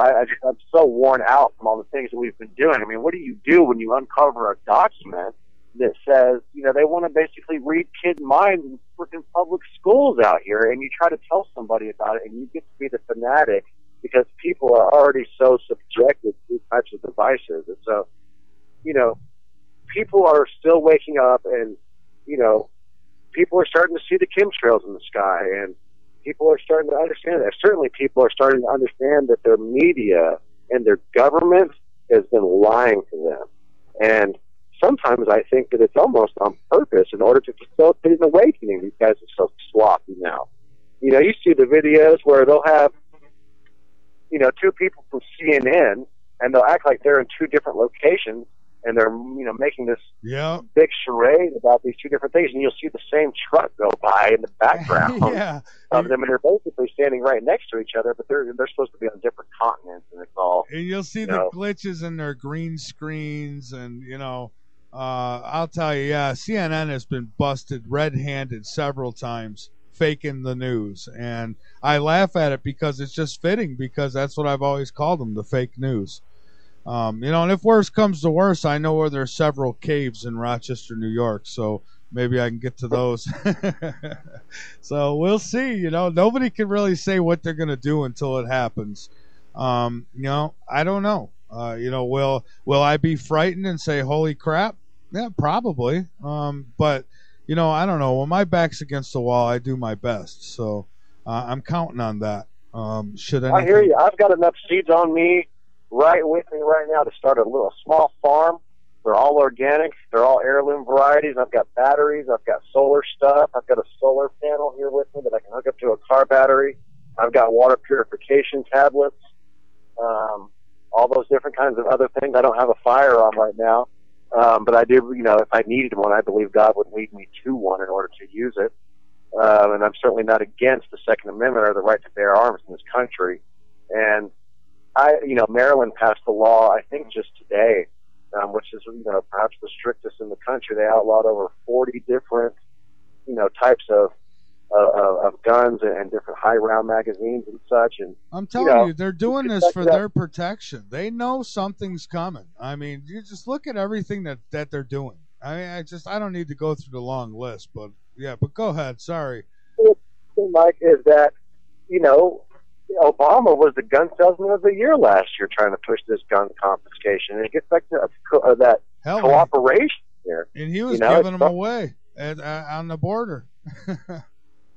Same thing with in Maryland. Their gun sales were through the roof. They were selling, just prior to this ban, which just took effect today, they were selling, upwards of 5 times more guns than they typically would. And there was just, literally a mass outcry in the little state of Maryland to defend their right to bear arms. And so we are a very well-armed country. And certainly, when you get into the release of nanoparticulates or bio or chemical agents into the population, which has clearly already been done, and if they want to do these kinds of things, maybe we're just going to have to fall prey to that. But I honestly don't believe that. I do honestly believe that as we do come together and we do realize the power that we do possess, that is, clearly written, it's clearly something that we do have the ability to do in so many different instances. Yeah, it's something that is so, the world is so inverse out there, and it's been purposefully done that way. We look at things often backwards in this world, and ignorance is not bliss. And sometimes I just have to look at things opposite, and we truly do kind of already know what we're taught until we learn how to have discernment and grow into that maturity in our spiritual lives and to have that relationship with our Creator. And it's just such an important thing to nurture that in ourselves. And, you know, that's what this is all about for me. And, you know, what do you guys see happening with the Iran-Israel situation is something that I'd like to know. I mean, and how does this all play in? Why is all this stuff happening when we see these anomalous planets? And how is all this affecting us? What is the link here between human consciousness and the surrounding in which we find ourselves? I mean, one of the things that I find really interesting lately is there's certainly a congruent, if not equivalent, level of two things in the scientific community, and those would be the amount of junk DNA, quote, you know, junk DNA that we have, which is clearly not the case. It clearly is a storage medium and has profound ability. They say that about 97% of our DNA is junk DNA. They also say that about 97% of our universe is, you know, dark energy, dark matter. And so what is the reflection of the human organism and our consciousness in the cosmos, and how is the physical reality in which we exist kind of laid out through the way in which we think? You know, I mean, ultimately, you know, if we went back and we looked at all of the different types of books that have been written, certainly we see dragons flying around and all these other kinds of things in fantasy. Maybe that's attainable, I don't know, but certainly we do see a lot of things coming to fruit that are written about sometimes hundreds of years before, sometimes even tens of years before. And that, I mean, what a very clear indicator of the power of the mind and what we are capable of doing as a species and what we're here to do. And so does that make sense? It does. Kimberlee, we've kind of been going around here, and we've kind of left you out a little bit, so I'll let you answer first.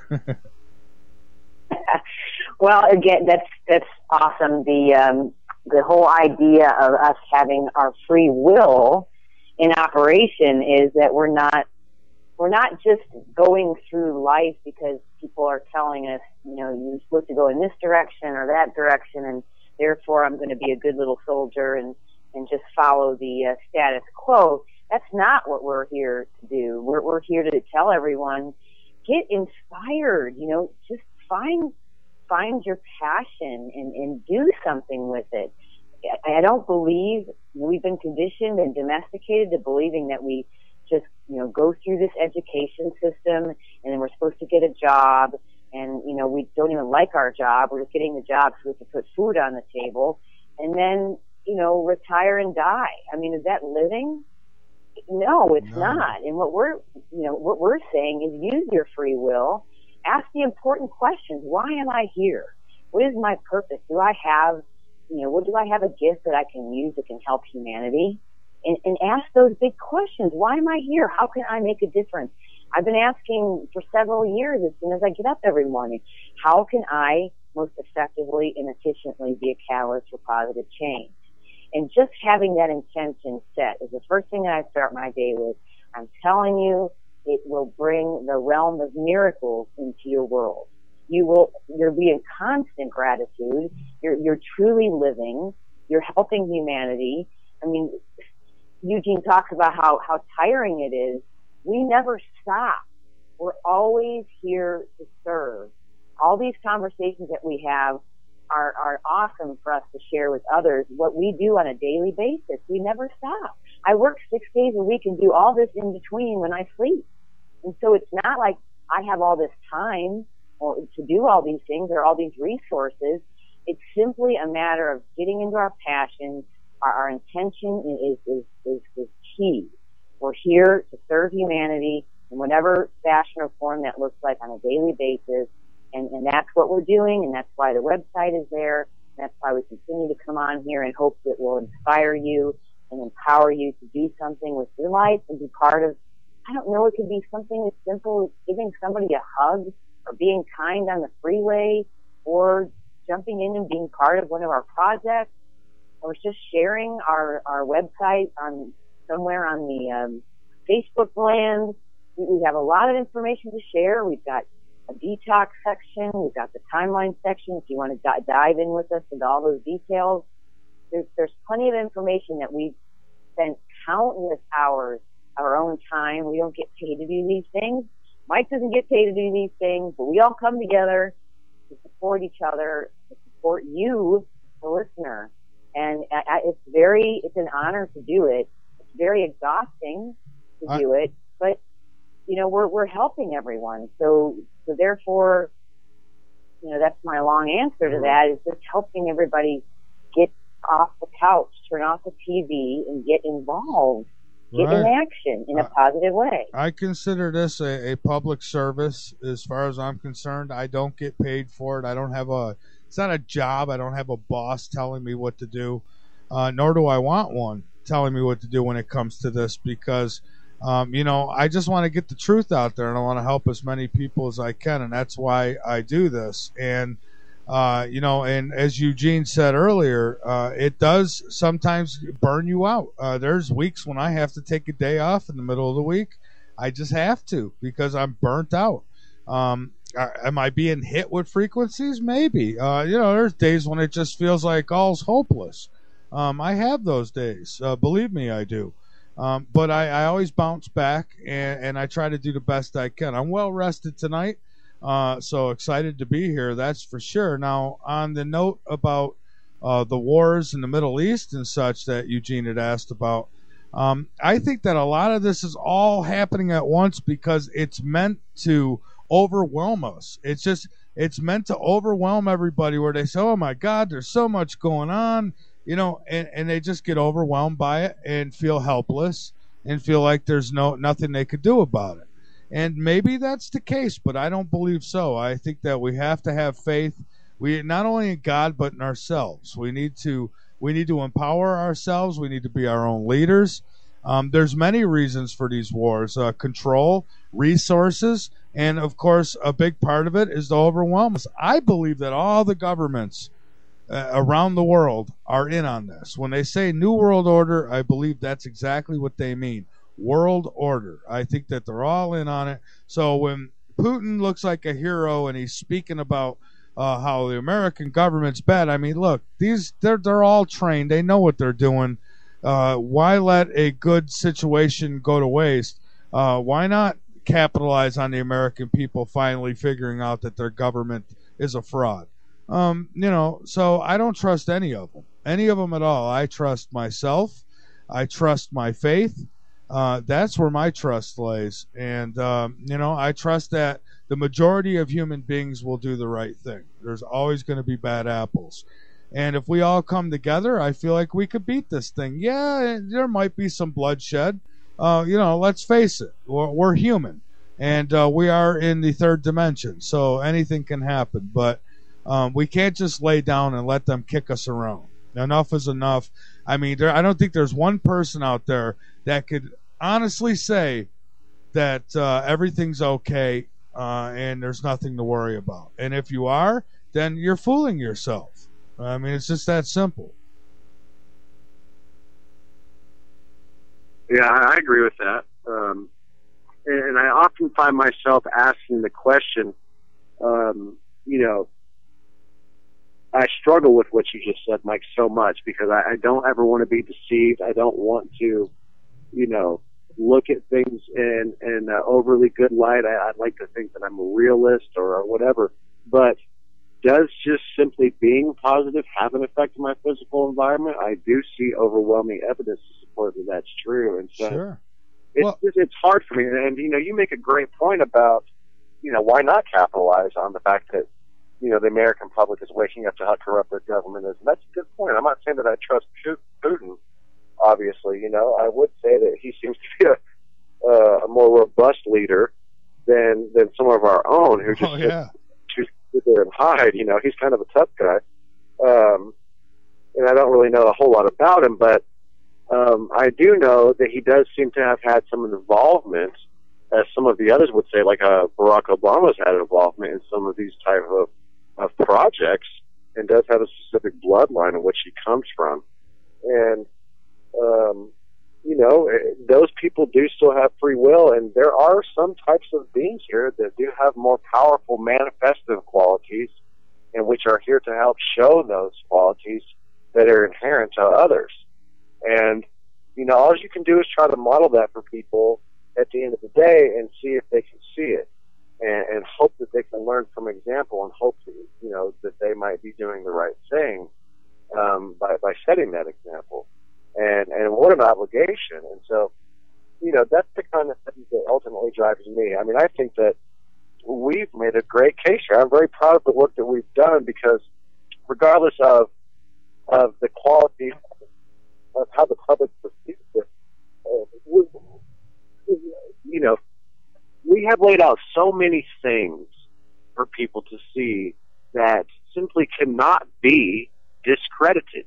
They all line up perfectly, like the stones in the pyramids in Giza or in Machu Picchu or anywhere else. And it's a part of a divine order. And, nobody's perfect, obviously. And, I certainly have my faults. And as we all do. And that's the main reason why we all have to not stand in condemnation against one another, and learn where to have that discernment and make that distinction where, defend your front door. Of course, if you need to run out to those caves or get off that fall line, absolutely, do that for people. And, there is going to probably be some bloodshed out there. Certainly there's been bloodshed since, we began this broadcast. That's disheartening. But I'm not going to sit here and dwell on it and not take the steps in order to prevent it from happening to myself or my family, right, or my friends or my loved ones or even my enemies. These New World Order guys, when we say they, who is they? What is them? And what is this demonic or evil element in which we are up against? And what is a spiritual war really all about? What is, wrestling against spiritual wickedness in heavenly places and all these different things? And how do we come to terms with that in our lives, make peace with it, and get to the next step is obviously kind of what we're trying to do here. And, how far along, and for anybody, how far along do you guys feel that we are on the scale of an evolved being out there? How far along is the human race right now? Well, personally, Eugene, I feel that we've just forgotten our infinite potential, that we've been so conditioned to think that we can't, that we don't stand in the ability that we can do anything. I mean, if Jesus references to if you can do these things and more, why would he even bother saying it if we could do miracles and more? And I fully believe that we can. I've fully witnessed miracles in my own life in just recently. I might share this on the air here. It sounds a little crazy, but our power, when we stand in it, when we understand it, and when I think about our power, I'm thinking about the power of God through us, us as being God men and women, is, being a conduit of love, God's love through us. And I have an example of Friday night. We were at a concert, a jazz concert. One of our favorite trumpeters. It was a small little, it was at a hotel, and it was kind of in the back grassy area. And I with my intention, I said, I'm gonna raise the music to a higher hertz, a 443, just with my intention, and I'm gonna send love the entire area, just sending that higher frequency. And as soon as I did that, the power went out. Entire power, boom, gone. It was down for like an hour. They had to finish the rest of the concert, a cappella and without any electrical. But you know what happened? I saw a shift in the people in the audience. At first, it was, annoyance, and then all of a sudden everybody came together. And they started turning on their cell phones, and they were shining the flashlights so that the people could see to get their instruments, and they could get on stage and continue the show. And they made light of it, and the whole energy shifted to one of collaboration, to one of the human family, everyone coming together. And it, quite frankly, it will probably be the most memorable event for some to just see everyone come together in that manner when they probably don't see it on a daily basis. I do because I choose to be part of it. But some people that choose to be the grumpies and live in that land, they may not see that kind of thing happen together where we come together in a collaborative, loving environment. And then even the musicians, I'm sure that will be a memory for them to say, you know what? We had to finish a concert in the dark with no electricity, with all these people sitting here looking at us like, uh-oh, what are they going to do with this? And they came together, and we had a blast. So it's just setting your intention of being loving and sending out love and raising the vibration. It can be done, and it's powerful to see that impact that you have when you set that intention. That's what we're saying here. Get in your power. Not in your ego power, but in your heart power.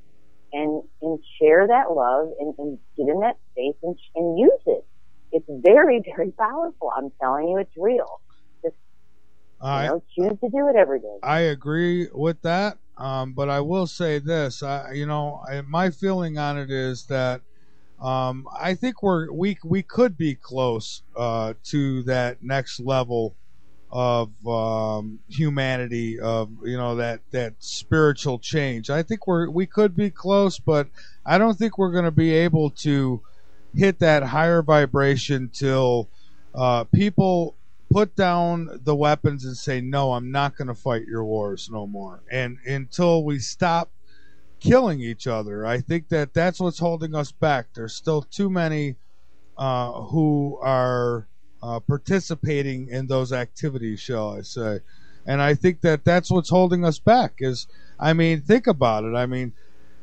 I doubt that there's civilizations out there somewhere in the universe that are still creating weapons to kill each other. Rather, they're creating technologies to help and better their being. And that's what we should be doing. I think when we start putting our resources into bettering humanity, and you're right, it is a spiritual battle. It is a good versus evil. It really is. We have to rid the evil, and part of that is being positive. Part of that, I think, is sending that loving vibration, as you've mentioned. But I also think we really need to wake up a good portion of this planet, and we have to stop killing one another over stupidity. And I think that once we do that, I think we'll be welcome to the next level. And I wanted to make mention of that, Michael. Very good point.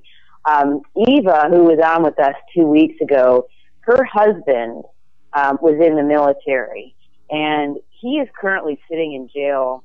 He was court-martialed because he decided, when he realized the first missile that he had sent in to kill innocent people, and was not going to send the second missile, which was going to take care of the neighbors that came in to try to take care of the people that they hit, he was sent to jail for that. So when we have our soldiers who wake up and have a conscience, they get penalized for it. And now he's sitting in jail for 2 years. Yeah. Well, they can't penalize them all. And what do you know about the manner in which he chose to not to have those weapons hit, Kim? Well, this was in a personal conversation between her and I a couple weeks ago. And basically, my understanding is, I think it was in Afghanistan. Anyway, they were told to aim a missile, and I'm sure they were told that it was at an enemy. Why would we be aiming at innocent people? It has to be an enemy, right? Sure. So they and then he got word that it was innocent people.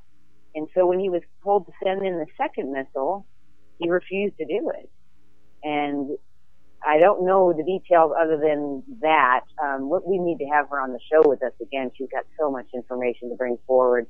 I have a lot of questions with her understanding of the military and the law that we want to get up on the website as well. That common law stuff that you referred to with the Anthony, with Sherry, and Dr. Horowitz.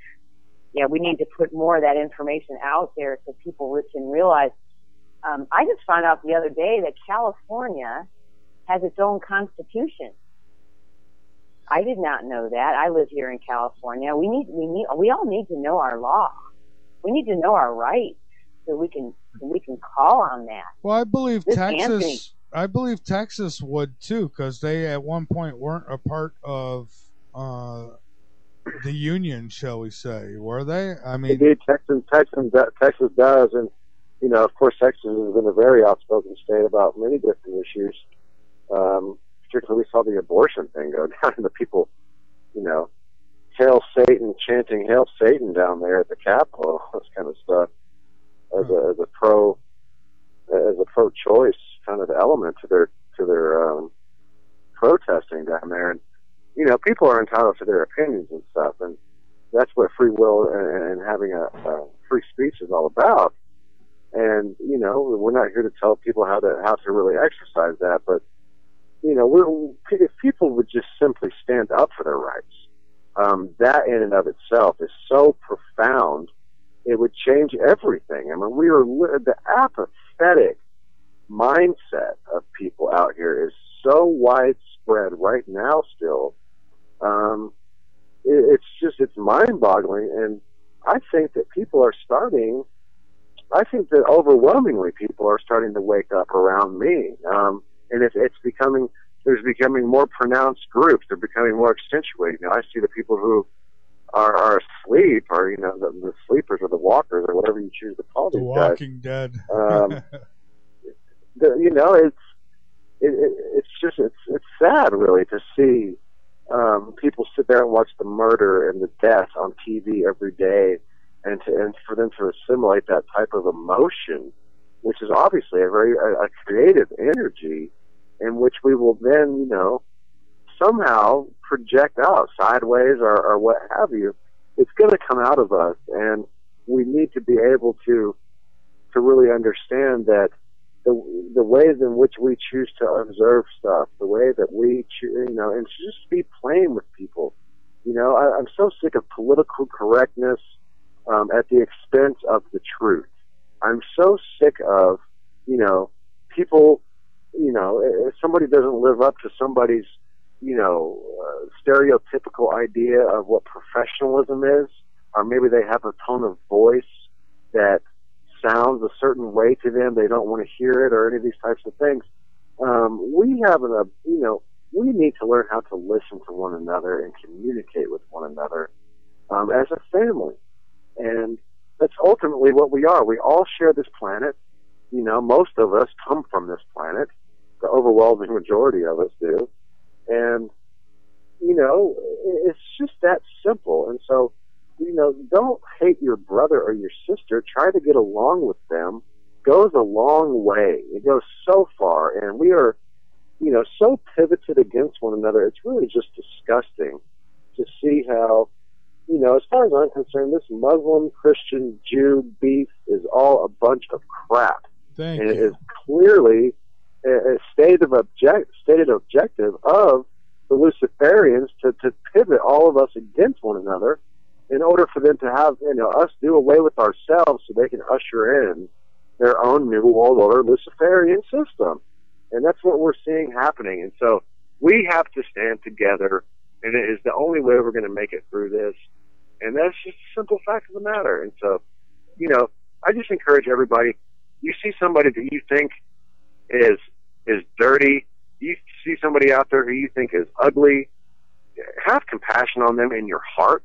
Look at them with a good light and make that situation better just simply with your perspective, and let them try to feel that if you can.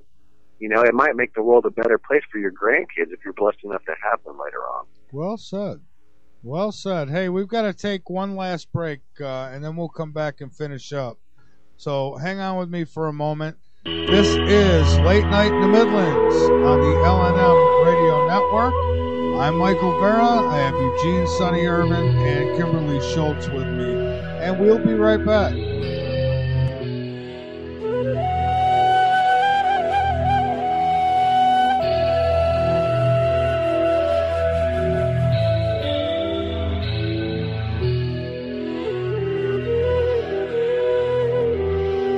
LNM Radio has joined with the Hardened Structures team to provide state-of-the-art survival shelter design and build services at L&M Radio exclusive rates. Hardened Structures, with over 21 years experience in military, commercial, and private shelter design, build services, are also offering L&M Radio listeners a free consolation, normally a $500 value. So click on the Hardened Structures banner on the right-hand side of LateNightInTheMidlands.com to receive your special offer today.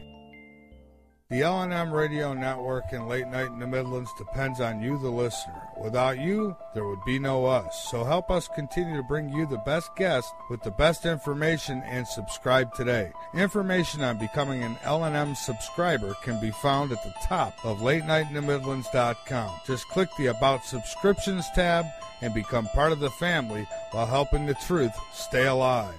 And while you're at it, maybe subscriptions aren't for you. A one-time donation helps as well. Click that donate button on the right side of LateNightInTheMidlands.com and help us help you. Is it possible to read a person's thoughts? Can we implant thoughts also? Is there evidence of the existence of God? Does USGS records show increases in earthquakes due to nuclear testing? Author Jose Collazo says yes, and he has the proof in his 3 books titled America's New Slavery, fMRI Technology, America's New Slavery Behind the Scenes and Update, God Does Exist, No More Nuclear Testing, and much more. Researched under the Freedom of Information Act and other sources, Jose Collazo has the proof to most of his claims and is investigating others. You can get copies of his books on Amazon or Barnes & Noble or www.xlibris.com. That's www.xlibris.com, or you can click the book banner on the main page on www.latenightintthemidlands.com. Get your copy now.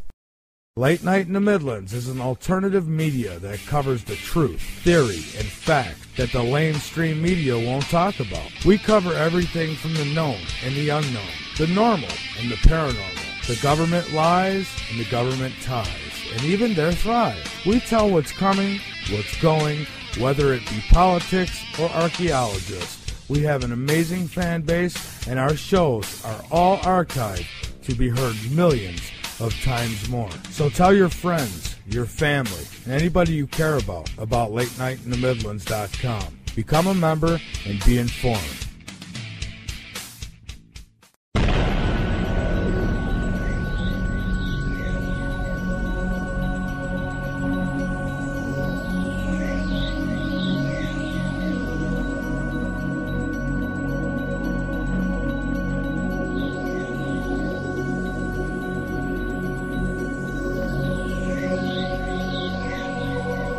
Listening to Late Night in the Midlands on the L&M Radio Network. Call-in number is 803-369-3608. We now return to the program.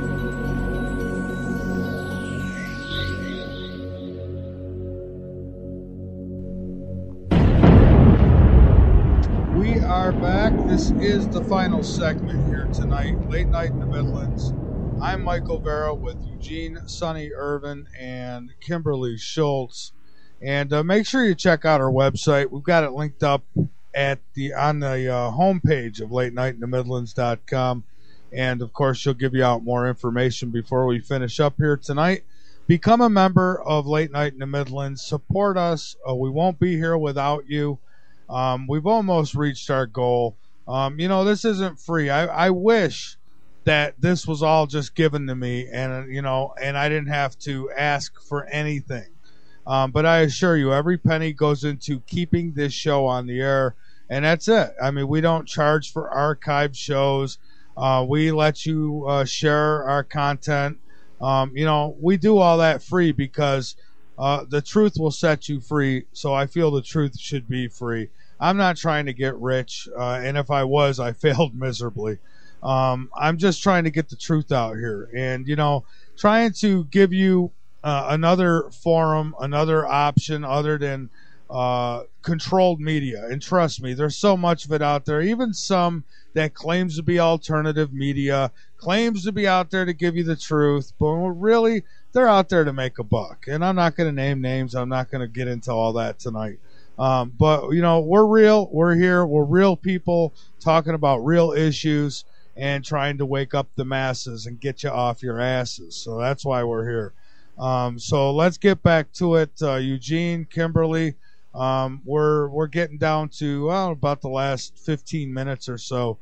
So I want to give you both a chance to, you know, what would you like to finish up with? Eugene? Go ahead, Kim. Yeah, go ahead. Well, for one, we really like people to get active on the website if they would like to be part of a project, if they would like to contribute in any way. Just let us know. There's a contact page on there. Go to www.acalltoactions.com. Would love for you to contact us. Look over the site. Give us some feedback. If there's something that we're missing, do you find this information out there interesting? It's all out there. It's very interesting. The videos, and these are live DARPA, military, university documents. So it's not something that's like a third party, somebody's idea about what we think is happening. This is something you can put the puzzle pieces together yourself. Check it out. Give us some feedback. We also have a Facebook page, a call to action on Facebook. We have some, also, what do I want to share? They want to make sure people check out the detox section. If you want to get clarity, if you want to truly be able to be the most powerful being you can in love, we talked about love in action. It's really important that you detox your body so that your mind can actually work. We talk about the pineal gland. That's where you imagine. That's where you have, you know, entrepreneurial thoughts, visionaries. That third eye. That's where you dream. So that's a very important tab on there. If we could get people to start detoxing, that will help you wake up. So remove the toxins, the mind can think a lot clearer. You'll be able to put two and two together. Again, we highly recommend turning off the television set. It is highly suggestive. I know it's really difficult for me that I have to leave and live with one in the house, because when Marcus watches these, well, he laughs at the murder and the zombies and he thinks it's funny, and I can't literally be in the same room with it, because it doesn't matter if it's made up on a screen. It's real to me. The intention behind the energy that's coming through that television is very dark to me, and I can't be around that energy. Well, so you know what, just some Kim, suggestions. If I may, real quick, and I'll let you continue, but I kind of find it interesting now when I go visit people and they're watching these shows or whatever. I find it interesting because being awake now, I could see through it all. So, I sit there and laugh, and I try to tell them what they're actually seeing, what's going on. But most of the time, they don't want to hear it. They just want to sit back. So I think as long as you're really awake and you understand this stuff, I think, for me, the job that I do, I have to look sometimes to see what the fake news is saying. There's certain things I will watch, but I'm aware. But go ahead. I'm sorry. I just wanted to throw that in there. No, it's a very important point too, Mike, because, it depends. It's just like what food you put in your body is what you're going to get out. So if you put garbage in your head and you're watching all this stuff and you're, hypnotized by this stuff, then garbage out. It really is what you put into it. Yeah. I would choose, I do see, I get what news is important and finds its way to me. So it's not like I don't know what's going on in the world. I don't have my head in the sand and I'm, got this utopian conversation in my head all the time. No, I know what's going on. I'm awake to what's going on, but I can see through it because I'm not hypnotized by it. I'm not conditioned by it. You could say that we've kind of unplugged ourselves from the matrix and we're not controlled by it. And so therefore, how do we know that for sure? How are we, so sure that we can watch something and it's not going to affect us in a way that we may feel that it's affecting other people? I just go by my personal. Okay, I'll just give you my personal insight on that.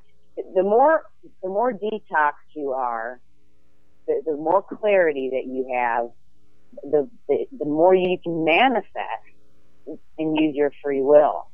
If you find yourself in a victim state, or you're depressed, or you're easily angered, or you're in a very reactionary mode, I would say that you are being affected by mind control. If you can choose, even in an environment where you are challenged by something that would typically make someone angry, and you can step back and pause for a second and know that you have two choices. I can respond reactionary anger to anger, or I can respond by using my free will and choosing to have compassion. So you always have a choice. I think that determines kind of where you are in your awakeness, if you will. Okay. All right. And Eugene, how about you? I'm just thinking about, obviously the American government shutting down is a big deal. We've seen the layoff of over, 800,000 different federal workers. That's a lot of people. They're cutting off veteran benefits right now. Last I heard, Social Security is going to continue. This is a pretty major thing. I'm not trying to stimulate a sense of hype in people. I think that it's, important to stay positive, but also to be aware of what we're up against here. And clearly, we are in a battle here. Clearly, there is still an element out there which seeks to destroy us. And ultimately, it's a self-serving thing, and it will be undone by itself. The wicked will be slain by their own devices. I have faith in that. However, if somebody that I love or care about, or even myself, is falling prey to basically being in that category, it's crucial to try to reach out to them at this time and to try to instill a sense of humanity ultimately into them, and a loving nature, I think, is an important thing to hold. And I know that we use that love a lot. People throw that word love around a lot, and it's a hard word to understand. And spiritual is a difficult word to define as well. And I think that that's kind of neat that people can kind of put their own individual. Life is so full of a place to create, to express ourselves creatively, and it's a coveted thing. I can't really stress that enough in the way that I see it, and it's just, I really have a hard time with this. So to see what's ahead for us in the future and to try to hold it in a positive perspective and thus manifest it and realize the manifested qualities in which we possess right now, it is very important.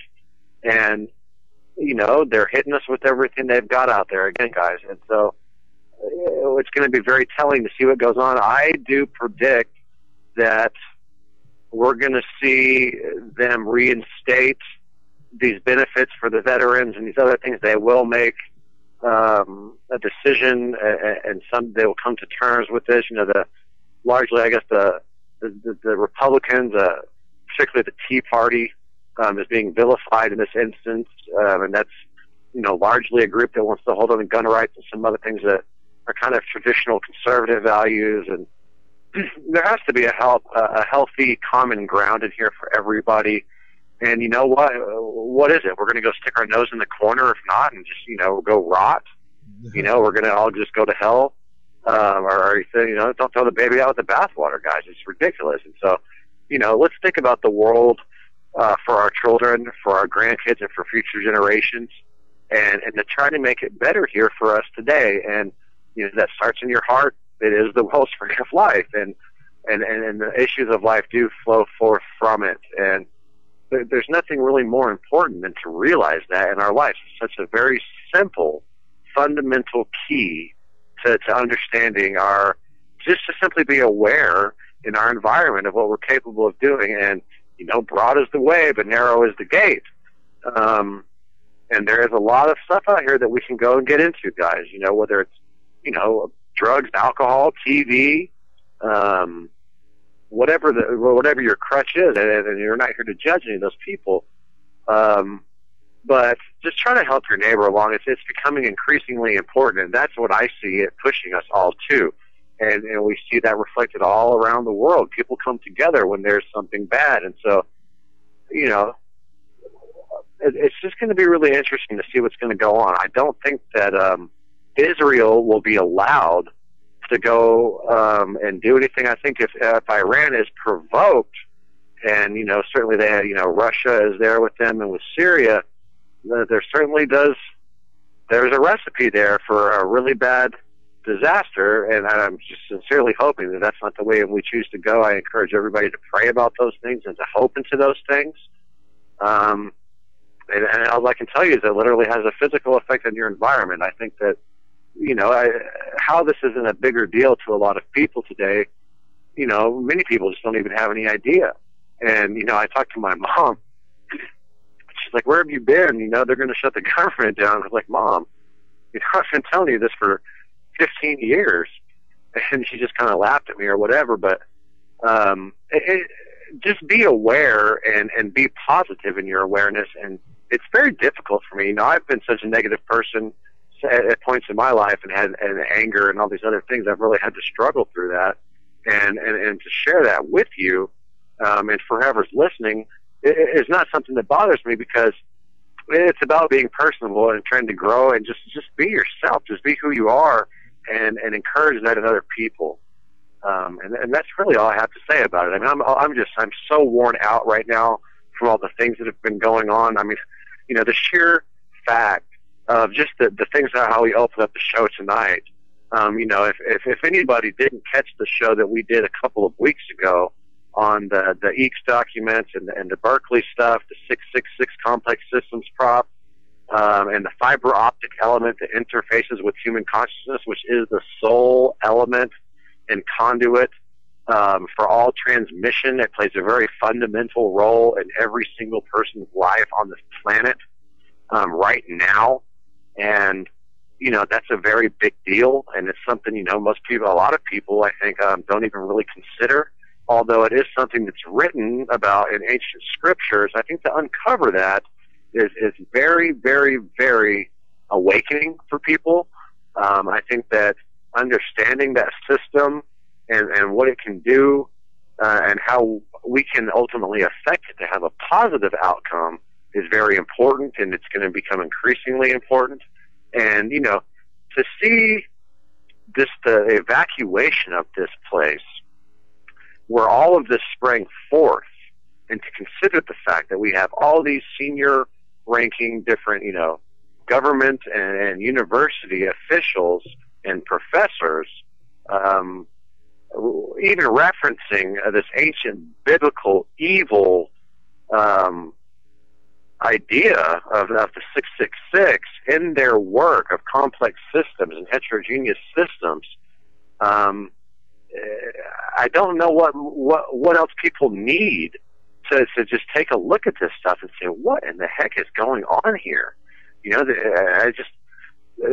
I'm going to have to do some statistical analysis about this stuff and just get the probability of these things being a random occurrence. I can assure you that it's astronomical that those things lining up to be a coincidence is just, it's ridiculous to even consider that.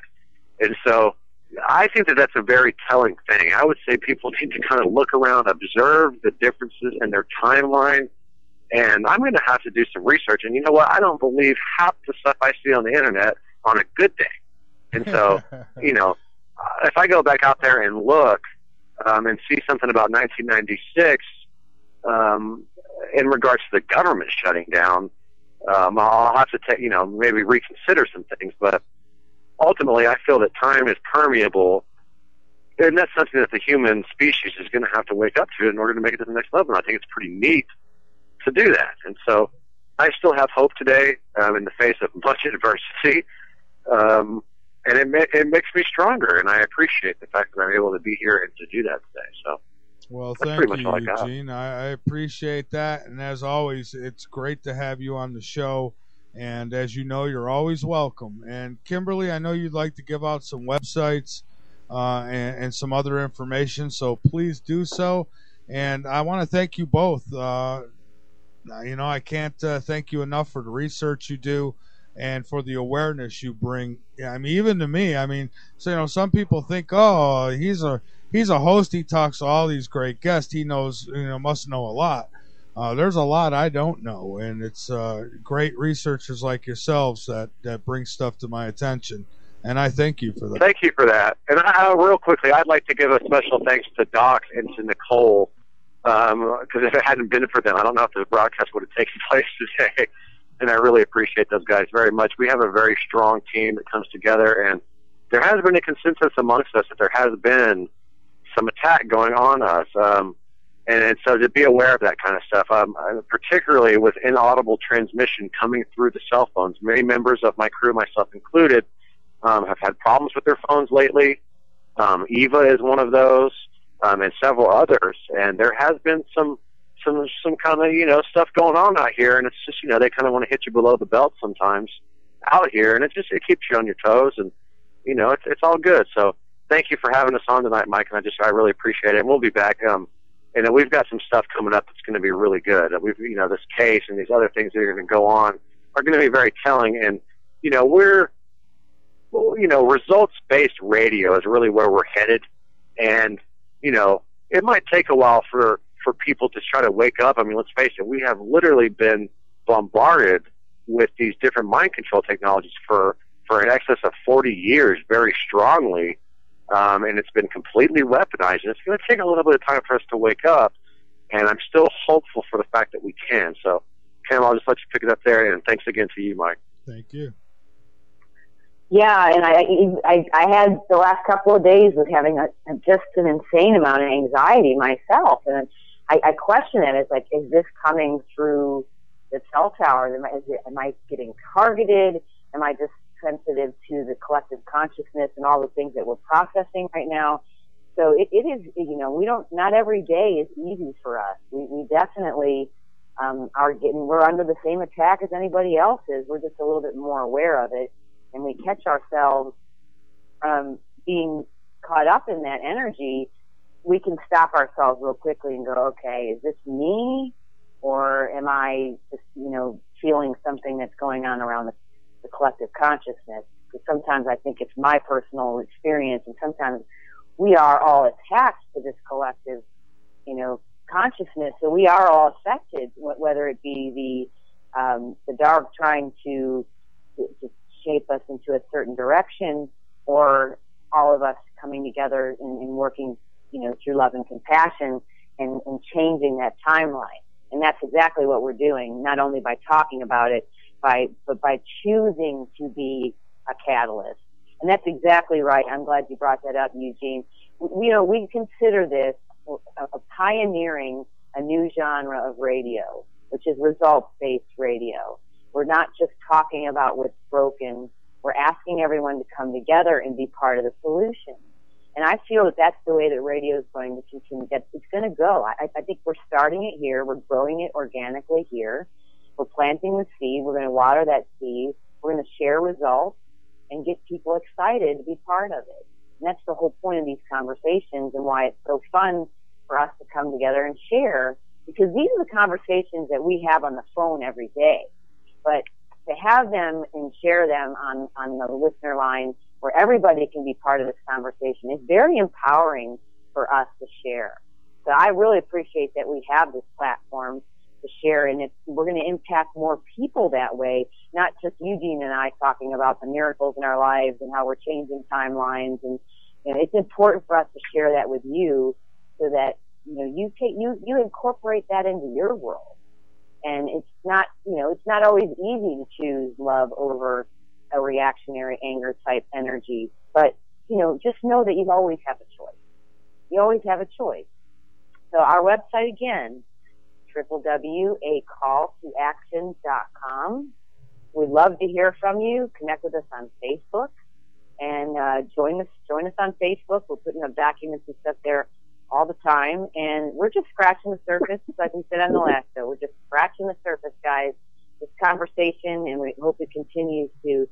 Well, we know. I feel that we have this thing won. We just have to keep making the steps forward to get where our destination is, and that's for all of us to work together and not in the opposition where we're actually fighting each other. And I agree with you wholeheartedly, Michael. I'm going to put prayer around that our soldiers come back, and we stop shooting each other, and we got to put an end to this. Killing each other is not the answer, and I don't care how many excuses the government wants to come up with and how many false flags they got to stage to give us the excuse to go shoot people up in another country. Bring our troops home. We need them here. They need their families, and it's time to stop this war. We don't need to be at war with each other any longer. Amen to that. And as long as we all come together and we play this game of life as a team, we can get through anything. I really believe that. So thank you both very much. I've really enjoyed spending some time with you both tonight. And just let me know when you're ready for the next dose here, and we'll get it together. So thank you. Thank you, Michael. We'll be back. We've got some stuff coming up. We're just the cat hasn't quite made its way out of the bag yet, but there's a couple of things on the horizon there that'll be very good, and that'll be some good, strong fruit for people to see, and we'll kind of see how the current events will play out in the meantime. And guys, stay hopeful out there. And I really just want to give a special thanks to all the people that do come and approach us off Facebook, or, we'll talk to them on the phone, or all these other types of people out there. It really is good to hear from you guys. So thank you so much for being supportive of what we're all doing together. It's really nice to have you guys. So thanks. All right. Well, thank you, Eugene, Sonny Irvin, and Kimberlee Schultz. Again, the website linked up on the main page of LateNightInTheMidlands.com, a calltoactions.com. So make sure you go check that out. And with that, folks, we're going to be closing shop here tonight. Make sure you tune in with us tomorrow night for World Watchers. We will have a special guest, Marshall Masters, who will be spending pretty much the entire show with us. All outside of the half-hour. Stu will be with us. So I think we're going to get him on pretty much right in the beginning. We're probably going to, shoot the crap, I guess, a little bit the first 15 minutes, and then we're going to get Marshall Masters on with us. And we've got a lot to talk about with old Marshall Masters, so make sure you tune in. And with that, I want to thank each and every one of you, wherever it is you may be around the globe. This has been a broadcast of Late Night in the Midlands on the L&M Radio Network. Keep your eyes posted to the sky, because you never know what you might see. And whatever you do see, if you do get a picture of it, please send it to me, and I'll get it up on the website. And keep your ears posted to this broadcast, because you never know what you might learn. Good night, everybody, and we'll see you back here tomorrow night.